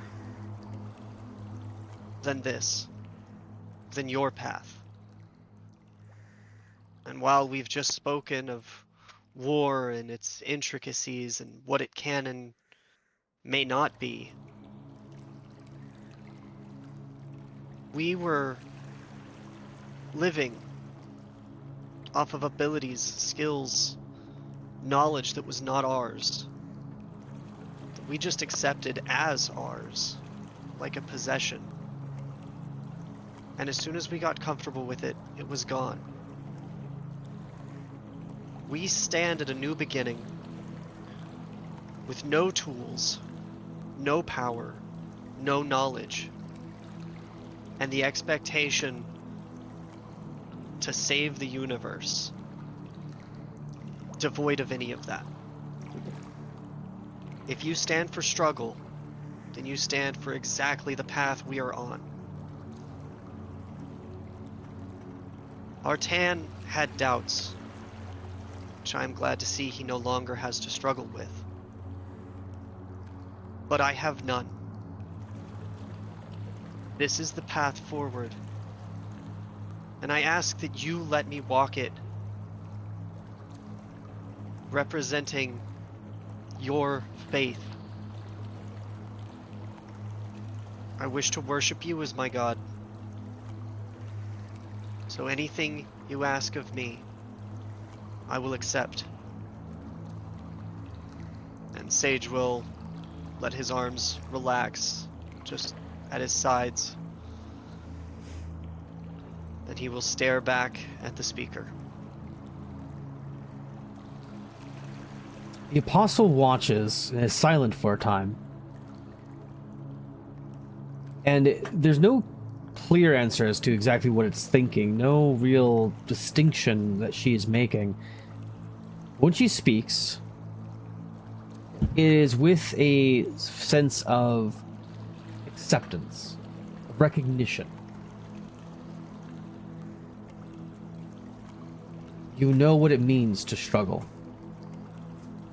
There are more things, more ways to struggle than simply against the physical. Sometimes our greatest hurdles, our greatest struggles are against ourselves.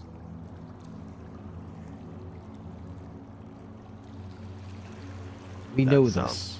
We feel this. We accept. Go ahead.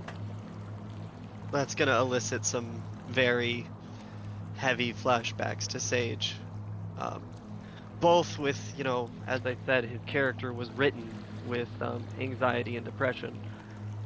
So, I mean, that's not anything he's new to, but then even that aside, when Charlie first arrived and he wasn't sure of anything, that rewrote everything he knew about himself because he wasn't sure what was going on. I mean, this is a topic that hits really hard for Sage.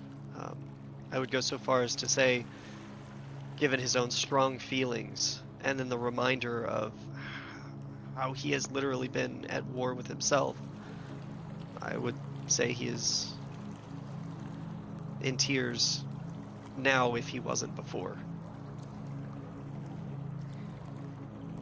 There is no comfort in the voice. Where Myrias would embrace a mother as a parent, as the warmth of a family. You feel not this, but the support of steel, the support of a brother in arms, the support of someone who understands without saying and offers only support when you truly need it, knowing that to interfere with your own struggles would be to lessen them. And finally she says, "We accept. Your art, your future, is not that of a knight, nor a devotee of a herald. Your future lie in your heart. You know what you need. You know what you want. Grasp it and never let it go. Actions will always speak louder than words. So ensure that when you give body to your emotions, that they are felt and they cannot be ignored. Go. Seek out the arena. Seek out one who will teach you what you must know. And let the world remember and let the world learn for those who don't. That the Harley family is not dead.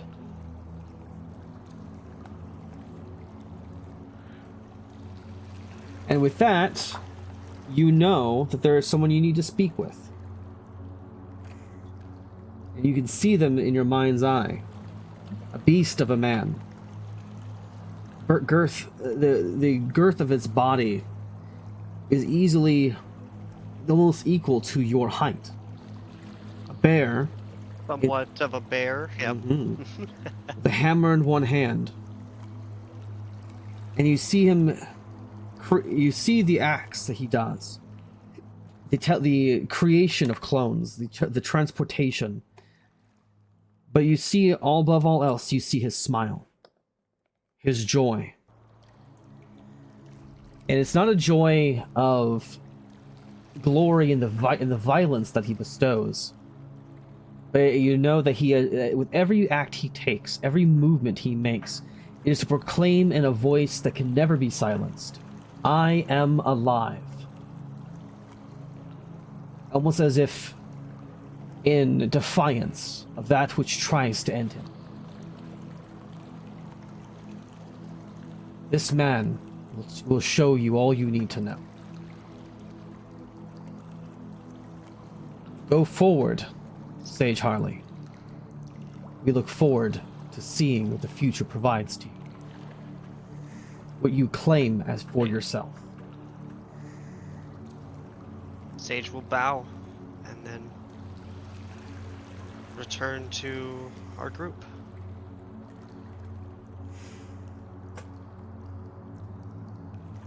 Sadly enough, I would say that of all of you who are choosing your path, there is one among you who's always known their path, who's had their moment.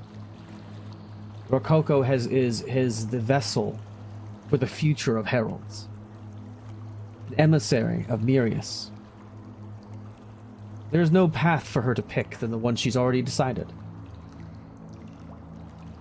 Unfortunately, that means that she will not have a moment to glorify in, at least not this time. She just starts talking about that moment, y'all remember again that time I was in the nightmare and my wings, they were really shiny and, Yeah, you guys weren't there. That was like my moment. So, you're all playing catch up to me. I just want you to know that.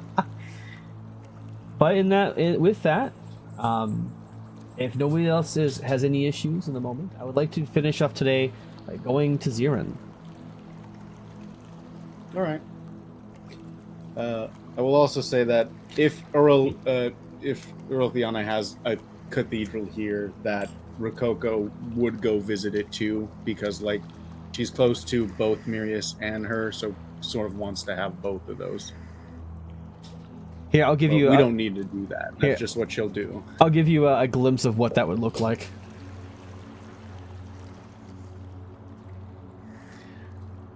Because she's the one who deals with the creepy stuff. Yeah, blood, shadows, Mm-hmm. bones. But and because you guys will still likely have a chance to meet her, but it's only fair that I show you who you would have spoken with. Let me pull. Everybody follows me to this cathedral, and I'm just like, all right, well, I do have to pay homage to, Oh. neat. Oh wow. That is the see. Apostle of Chaos. But we will definitely have another time where we will gladly explore this. But today, we are going to move on. Take it to Zirin. Yeah, we're Go going. goes, surprisingly less blood than I thought there'd be. Oddly enough, there is a stench. There's a sickly sweet aroma of blood in the air, in the entire cathedral. But for now, That's the smell. let's go ahead and pop over back to Oranos, or back to stop that. The Forlorn District for now, as I do not have a map for the overarching Will of Thousands arena. But I'll be overarching. Yeah, I was gonna bring this over here. So, Zirin, Yes. you made your way over to the Will of Thousands arena. And along the way, you found yourself watching a great many different people. There are some that seem to be soldiers of some variety, adventurers. You remember a time in which, like some of these, you were setting out on your first experience, your first steps into discovering who it is that you are, and who one day you might become. As you approach the Will of Thousands arena, you're almost lost in thought, remembering those days. Remembering the words that Bernard once bestowed upon you. A challenge, an oath, a purpose to defend your friends, to defend that which remains of your family, and to protect the innocent. To do what is right. You remember too the last words that were spoken to you by him. As his spirit, in its last moments, found its way to you, side of that road outside of camp. He said that he was proud of the person you'd become. Perhaps in that moment you feel that you never lived up to those words. Perhaps in that moment you feel that with what happened in the end, that you betrayed and did the exact opposite of what it was that Bernard had told you to do.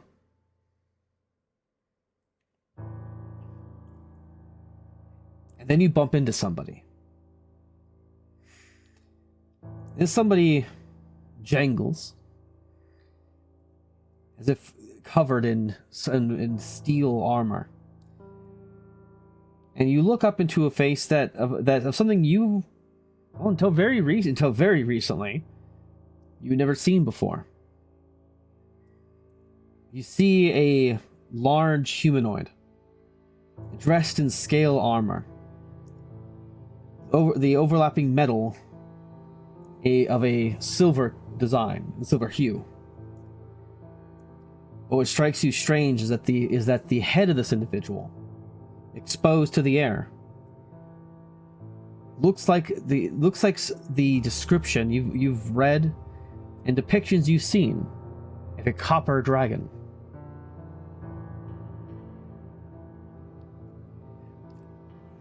This person wields in one hand, on her hip, looks like a claymore. Given her size, it doesn't touch the ground. She cocks her head at you. And before you have much more thought, other than perhaps a stutter, she says, "Ah, it's you. I'll never forget the face he's shown me.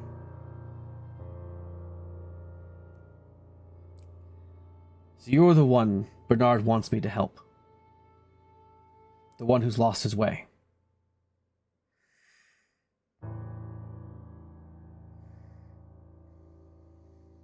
As she says that, his like Ziren's eyes gonna get really wide. She looks at her, and he's gonna shake her for a second and be like, "I don't know who you are, but I know Bernard. You've seen him." Of course. We never met in person. But we served the same primal. I am Zafina. And that's when you notice that this is a feminine voice, deep and husky. She says, "I am a war priest of Elendel. And before he passed through the veil, his spirit called out and begged our heavenly being, our heavenly Father, to intercede on your behalf. He felt that soon you would come to a moment you've lost your way. And should that time ever come, should you find your way here, he asked for one boon, and that was to help you. To teach you what you needed to know. To help you find your way back to the path. The path of your choosing. Not one he bestowed upon you.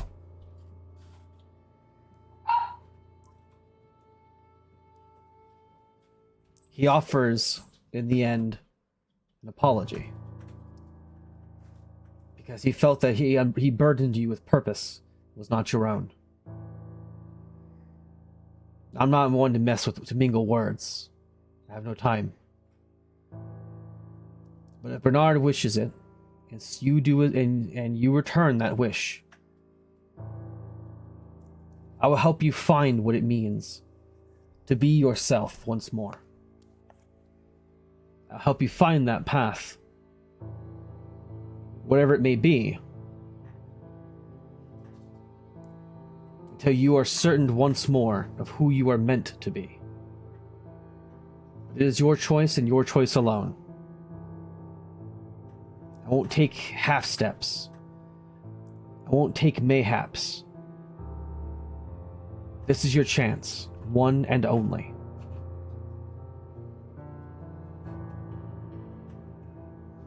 So what is it? What do you want?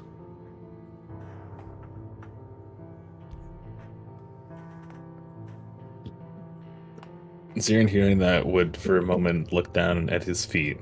Of hearing that he would like for Bernard to have given such a high thought to him that he could do better fills him with a little joy, but a lot of sorrow. Knowing that he was not able to stand up to what Bernard wanted him to be.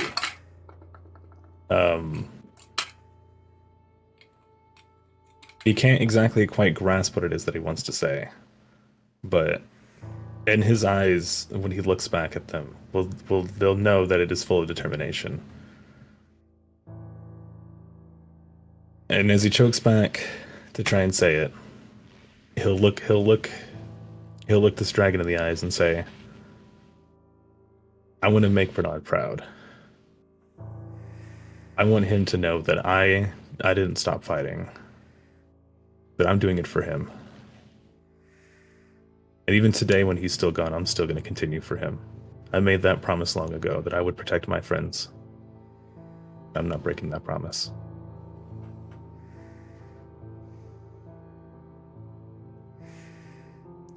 Tomorrow at sunrise, meet me here. Ask for me, Zafina. We'll find what path of what kind of warrior you're meant to be. We'll show that old bastard, wherever he may be, that there's something left of his legacy still.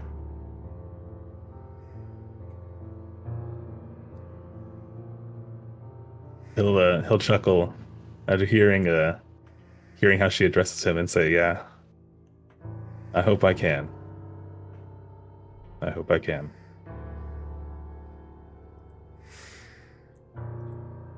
All right. With that, is there any last things that we would like to have happen before we move on to the final part of our communication today, or our game today?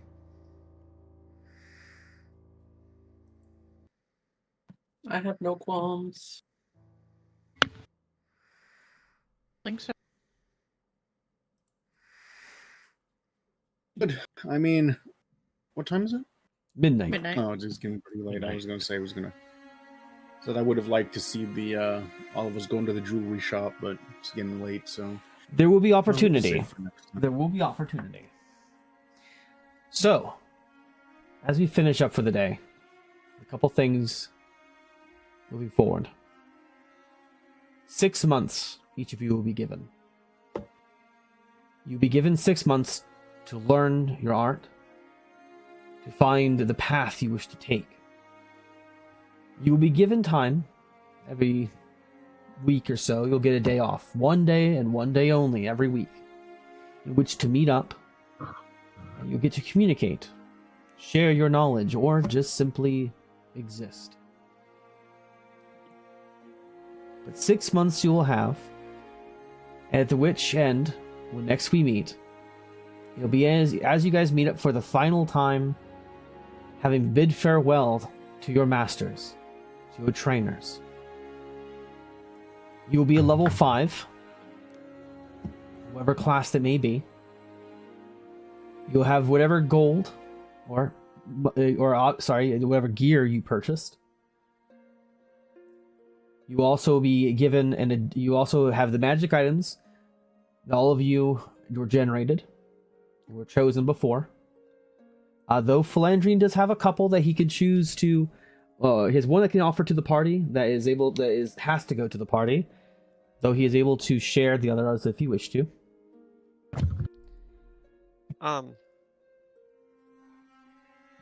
Given the time progression between now and the next session, that's 5 months? 6 months. 6 months. Who- Sorry. Who clicked that? Did I click that? Yes. Clicked what? Oh no, after Pasta Man did apparently. No, that was me. Why are you Oh. clicking my attack? I Uh-oh. was like, "What is this?" Oh. It's my attack. I was like, "Oh, you made a custom attack, fancy boy." Would it be alright to mention...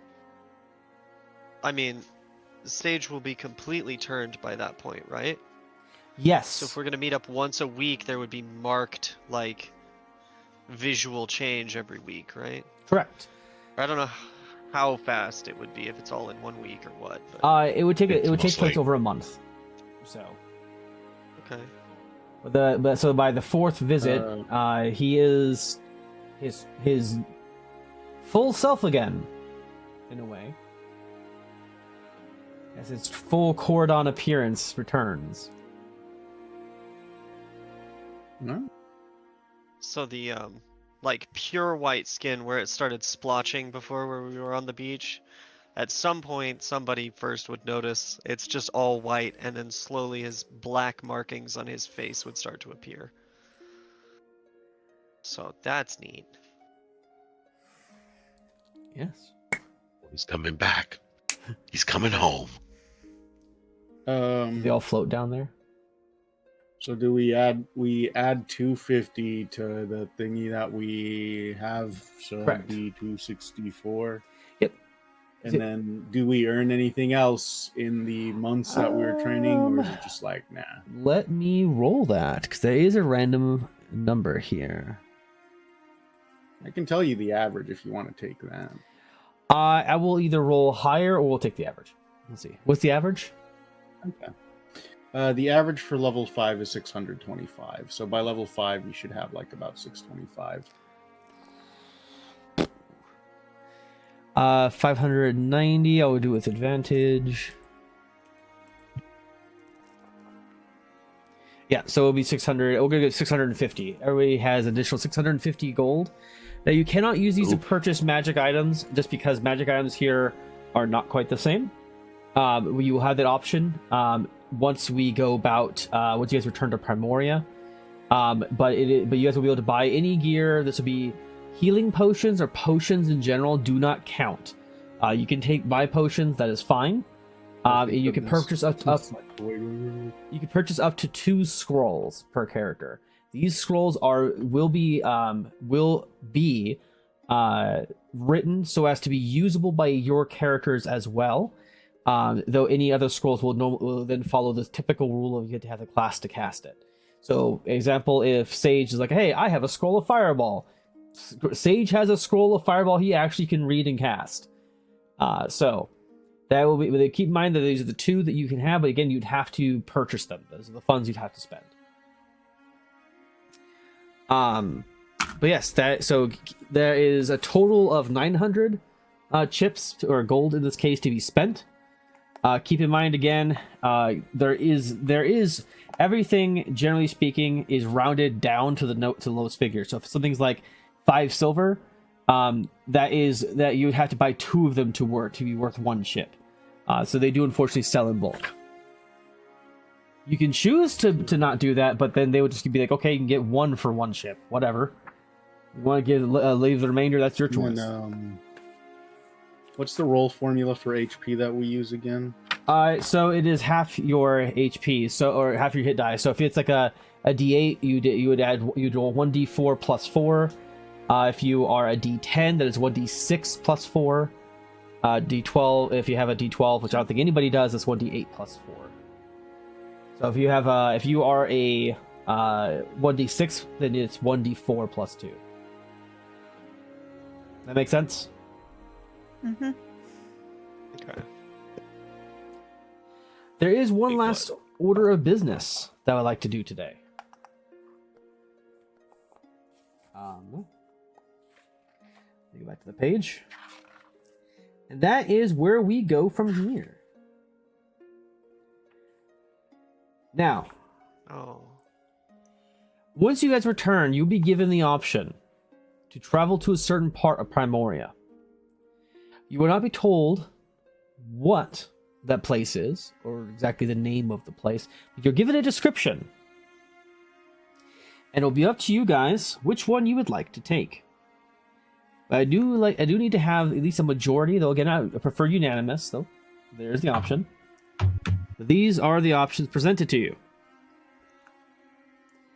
The first one it says, a home of grey morality, of ancient architecture, rife with possibility. Okay. Yes, I love cryptic things. You'll see why next game why it's so cryptic. Now, Yeah. the next one is the home of warm innovation, where ingenuity oft carves the way forward over the will of the past. That one kind of sounds like home. The next one is lost to all, a friend in need, where one must question cause and creed. Getting stuck between a dream world and Citadel. The last one is the heart of fang and claw, the hearth of habit and obsession. That sounds like home. Unfortunately, all 4 represent a different place. It may be home, it may be far from home. But which one sounds the most interesting? Do we have to choose these as a group? I would prefer the majority pick one. But if I in this case, as long as over half of you say so, then we'll go with it. So long as we have 4 people agreeing on one, I'll go with it. Okay. You don't have to do it as slow as the first time, but could you give me the 4 just one more time? This is a lot of information. Sorry. No, you're cool. I'm writing it down. Fair.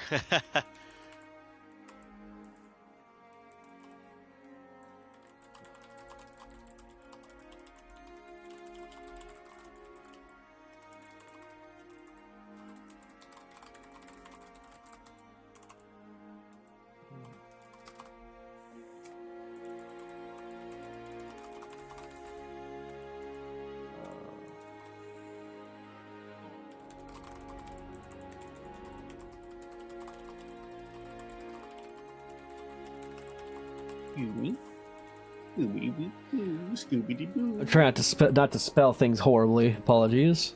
It's hard to write with Quick a book in my question. lap. Yep. If I am a 3rd level fighter and I multi-class into a rogue, I would need 3 levels in rogue to subclass that rogue, right? Correct. It's not letting me just pick rogue. It wants me to pick a subclass. I don't understand. Still as soon pick as the you hit level subclass. 3, yeah, you'd still get a subclass. So Yeah, still pick the subclass. uh, It'll just add the subclass in later. yeah. Fuck, I so don't know what a good subclass for rogue is then, because I'm not level 6. I wasn't gonna do that yet. So what's in? Well, I mean, if it's asking for subclass and you're only like putting a 2 dip in it, nothing's gonna change if you pick your subclass ahead of time. So I think Mine won't even let me level up. I think I intend to go further. I only planned this to level 5 because I was told this was gonna work. Fuck. It should. So wait, I mean, we're going to level 6 or 5? 5. we don't turn 6 until 5. Okay. after After we he's pass our scared. Look test. at me. Hold on. God damn it. So until we pass our test, we're still just 5. I can't even And level up. after we pass our apparently. test, Why we're not? back to normal. Oh, it says I don't have a class. Cannot level up. No known class is found. It's because it doesn't recognize Dancer as a class. You have to reopen the book that it's from. So that's from the Final Fantasy book, I believe. So I you'd don't have to think it go to is. that Final Fantasy book. I don't think it is. Eh, That's Oh, so you're not completely using the Final custom. Fantasy Dancer? Nope. Well, then yeah, It's- if it's completely custom, then you have to manually put everything in. I'll help you find it, sweetheart. Because it might be it should be in plutonium. I remember seeing it before. So Did you keep the old sheet that she had? If not, then yeah, let me see if it's still in there. she might be able to just drag and drop some similar features from that. I mean, I don't care about retyping it in, but it's permanently going to say I'm level 1 because it won't let me level up. Oh well, that one's easy to fix. You can you So- can just go in there and then you can tweak it. I can't. There's no such thing for like a gunslinger, but there's an arcane archer. Gunslinger's A fighter archetype, subclass of yeah. fighter. Yeah, it's not in here. There you go. I set you to There's- 5 for you. Arcane Archer, Battlemaster, Cavalier, Champion, Eldritch Knight, Psy Warrior, Purple Dragon Knight, a Rune Knight, and a Samurai. Let me see. Are you using Matt Mercer's gunslinger? I think so. Yeah. Then you would need the Taldore book added. So you when you're adding your level up class, you have to do the Taldore book, which has gunslinger in it. Let Why me could I do that? plutonium import.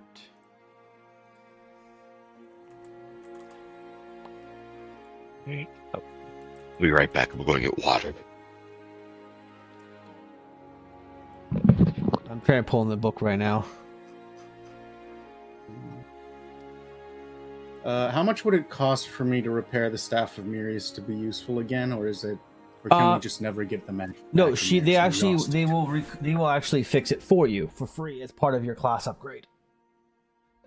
Oh, sweet! All right. D8 was 1d6 plus 2, right? D8 is 1d4 plus 4.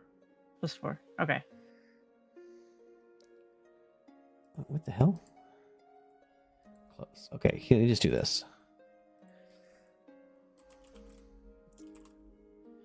Here, I'm bringing the class in right now. And first level is still maxed health? Yes, first Or level no? is massed health. Yes. Okay, so...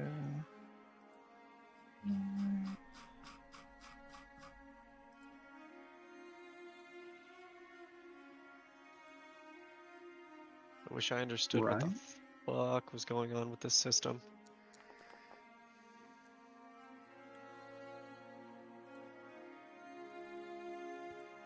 Hold on.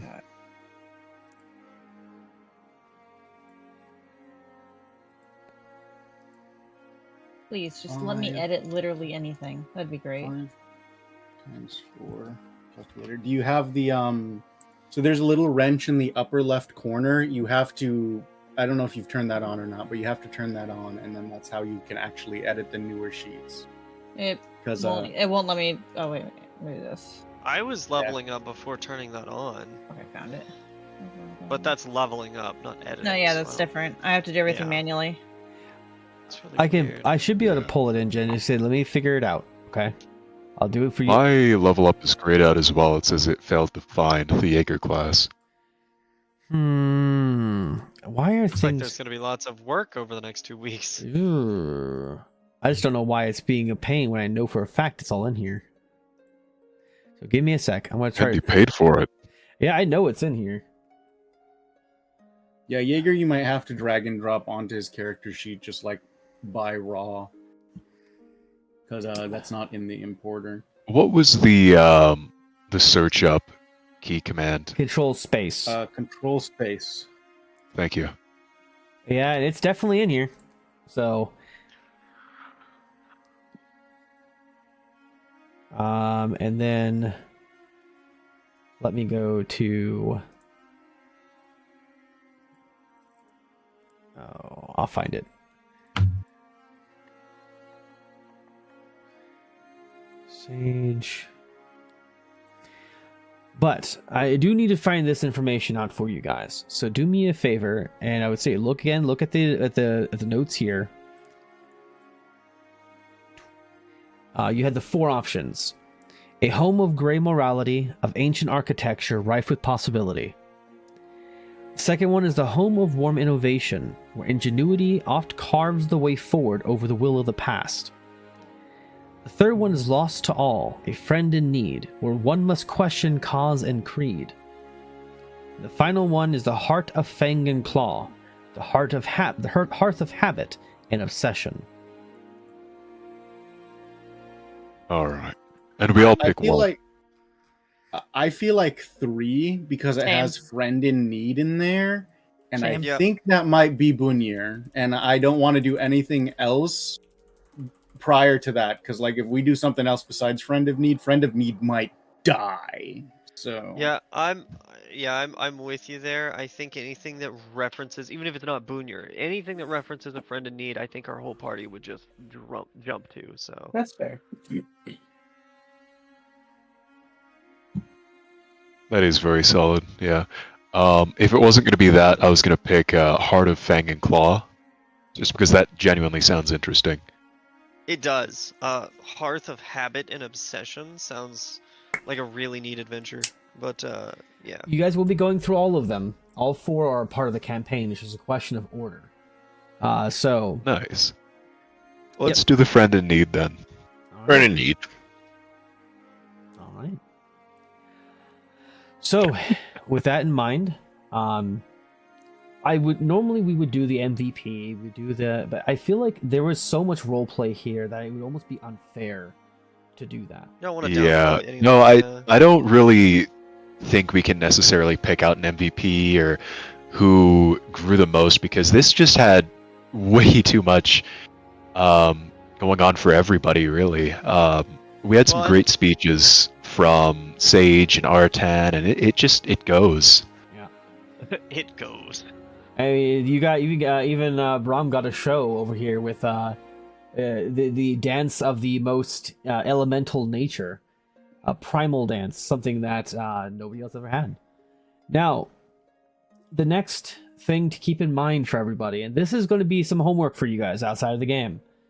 There are you guys will have to pick a pillar that you are going to represent.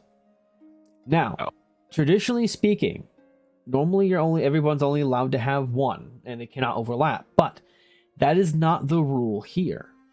While that will hold true if you were in really anywhere else in Primoria, here they don't care. The guild you're going to deal with the pillar that you're going to represent, is what you'll be tested on when it comes to your first pillar test. Okay. So, in the next 2 weeks, all I need to know before the game starts is which one you represent, because that's going to directly impact what they are going to test you on. Now, as the rest of the party, though Brahm doesn't know, but everybody else does, Wait, this is is that the first test is a fight. In which case, the fight is not about victory. In fact, everybody, bless you, can fail and completely be beaten and still pass. What you are graded on is how well you represent your particular pillar. So in the case of pillars, there are several. There is the priest, the shadowcast, the primalist, the creationist, the warrior, the mage, and the naturalists. So you're going to want to, they all can be found in our alchemy page, and I'll make sure to repost it to the channel so you guys have access to it. But carefully consider why you pick it. Each one is representative of a particular class. Example, warrior makes sense for a fighter, right? But it can also be true of say a mage who is forthright, who fights on the front lines, or someone who is a shadowcast, typically reserved for thieves. If you're a person who spends more time in the shadows, being manipulative, even if you are a warrior, that is still representative of the shadowcast. If you're someone who plays with the emotions of others to either inspire or to destroy those emotions, you are playing with a primalist mentality. These are, as long as you guys pick the pillar you're going to represent, all I need from you is what pillar and why you picked that pillar, because that is a question will be asked in character, and you will have to defend that point.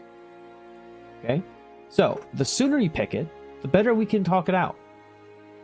But in the meantime, during those 6 months, you guys will be able to write as much as you want, any experience that you want, post it and write it out. And what I will be doing is, once we have set off on to our first encounter in Primoria, I'm going to take all of those written role plays. I am going to compile them all, and I will post them in a place that all of our viewers are able to read and review, so they can catch up on what you guys are doing as well. Okay. Again, I do not want to pick a MVP. I do not want to pick the one who's changed the most, because I think some of the best role playing I've seen from this party has happened tonight. What I would like to do is perhaps maybe a bit too much, but on next game, everybody will be given a +1 forward for the entirety of the next game. Inspiration, as we call it. Heck yeah. That is a +1 or -1, whichever is preferential in that situation. So if you want to roll low, then you would get a -1. If you need to roll high, then a +1. This is going to take place the entirety of the next game. Okay. So like the first month, so my final active defiance is like the first month or like 3 weeks in, I run up to Brahm and I'm like, you see what I mean? And then I cast my first blood cantrip. See? I'm not weird. It works. Just slice his palm and it's like, look, it works. Summons a bat made of freaking blood, and it's just like, that's still weird. But that also is important for Brahm. Brahm, your first pillar test is outside of your test for to be a Squaller. But you will get to spend time, but you will also be being trained. You will be being trained by one of your other crew who is a Jaeger, who will go through and show you the ropes and teach you. But you'll be spending quite a lot of time in the Will of Thousands, because that's where most training takes place between the official bouts. 42. I feel like, yeah, Zirin and Brahm and Sage, well, and the Felandrian are likely to see each other a lot over at the Will of Thousands, right? Huh? And if you guys want to come up with nicknames for characters, you're welcome to. Felandrian, as I was pointing out to Nick, Felandrian is his full name. But there's a time and a place. If people, if they were to say, hey, this is our buddy Felandrian Zethris, there are people in Primoria who will lose their shit, positively or negatively. So it might be a good idea that if you guys come up with nicknames for each other, that's fine. Use it. There's nothing wrong with that. I would probably make it something that at least Artan can pronounce. Oh, Yeah, like so I already got a Like- big. Go ahead. sorry, for Felandrian, like I said, Faylon, Andrian, or even like Faye, like it's fine with me. Ooh, I like Faye. Nope. Your new nickname from Artan is Fifi. That's not gonna work. I am Prince. Yeah, I am a prince. Actually, no, I am You a king. respect your prince. That makes it even more We'll better. to play the fucking king card now, aren't we? That makes it even more better. Just go to the throne room. Boom. Hey Fifi, how you doing? It's been a Yeah. while. Do you need an extra hand to carry that ego? I know you lost one recently. Guard, Damn. escort this fool out of here. Fuck, buddy. Fifi, Yeah, he's so- your best friend. I mean, Rococo would say that if anybody wanted to, like they could call her Rococo, but they'd also like to be called Sue. You know, like TSU, basically from their old name Saboshi, because Rococo abandoned that name when he thought his family didn't love him, but his dad still loved him. So I was afraid you were going to like, say well, I Sue should was short probably for res- Susan. Susan. All right, so we have Sue, we have Faye. But What, is Aaron going to change his name? Faye. It's gonna be Sudafed real quick. Dude, Fed. do you? Man, already puts me to sleep when he tries to talk. Ooh. Yep. Damn, I'm on a roll today. Somebody else let me fight you. Are you sure you don't have? You sure you don't want to go back the way you came and just give vicious mockery as a free cantrip at all times? I'm starting to think we might need fucking Oops, I Bard mean, over fuck here. So Jeez. with that said, guys, I appreciate what you guys have gone through. I know this has been a really slow burn. I hope you guys. I hope I didn't feel like I've railroaded anybody into choices. But that being said, if there are any issues, this is a good time to present them. Are there any? How are you guys feeling about the game so far? Is there anything you would like to bring up? Any changes you would like to see, or Oops. What the any heck? complaints? Where did that come from? Positives? I'm mad you didn't let me walk through the water. Yeah, well, it was that or This watch is you a formal drown. complaint. It's a I had formal this complaint. whole thing ready where Sage didn't care if his physical body wasn't strong enough to weather the storm. He could break every bone and bleed out, but mentally he wanted this fight. I was so ready. Oh, it's gonna happen because when you go fight the guy, he's gonna break your body for you. Don't worry. There we go. Oh, he is. You're gonna find him. He is an Echo Knight. He has more strength than Yep. dex space, but he is going to teach you, and he is going to teach you in the worst imaginable way. Hey man. I mean, so like Echo Knights suck, but suck in a bad way. For as in, like, if you're on the receiving end. Why of would the you Echo shorten Knight, it Brom? sucks. Bro, And length and sage. the madman. No, he's a little happy man. He's a funny man. The funny man, there it is. Funny man. Riri. Oh God. Yes. And I'm Bunny Girl. Yep. Hey, in my defense, I didn't really think about that. Hey, look, it's Sage's favorite animal. Ow. So again, is there anything you'd like to critique about the game right now? Anything you'd like to say? Anything that should change, or things that or maybe things that you're just enjoying?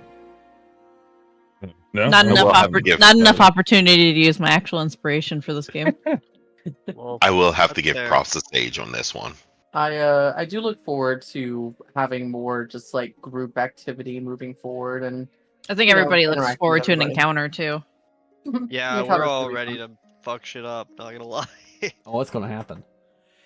I get cantrips. Yay. Can I Oh, buy wait. an elephant for 200 GP? I don't think any of them actually do any damage. No. We have a viewer complaint. Oh. Keeper He complaint. said the only thing I hate is that I wasn't here for the whole thing. Aw. Dale. Don't worry, I will be posting up this recording tomorrow. I just need to render it, which takes like a couple hours. But once I do, I will post up on my Facebook. On my YouTube. I will give the link over to Meta as well to post on his channel. And you guys are welcome Would to. you just, Huh? What? if you're in the chat, could you post your link? I'd be Yeah.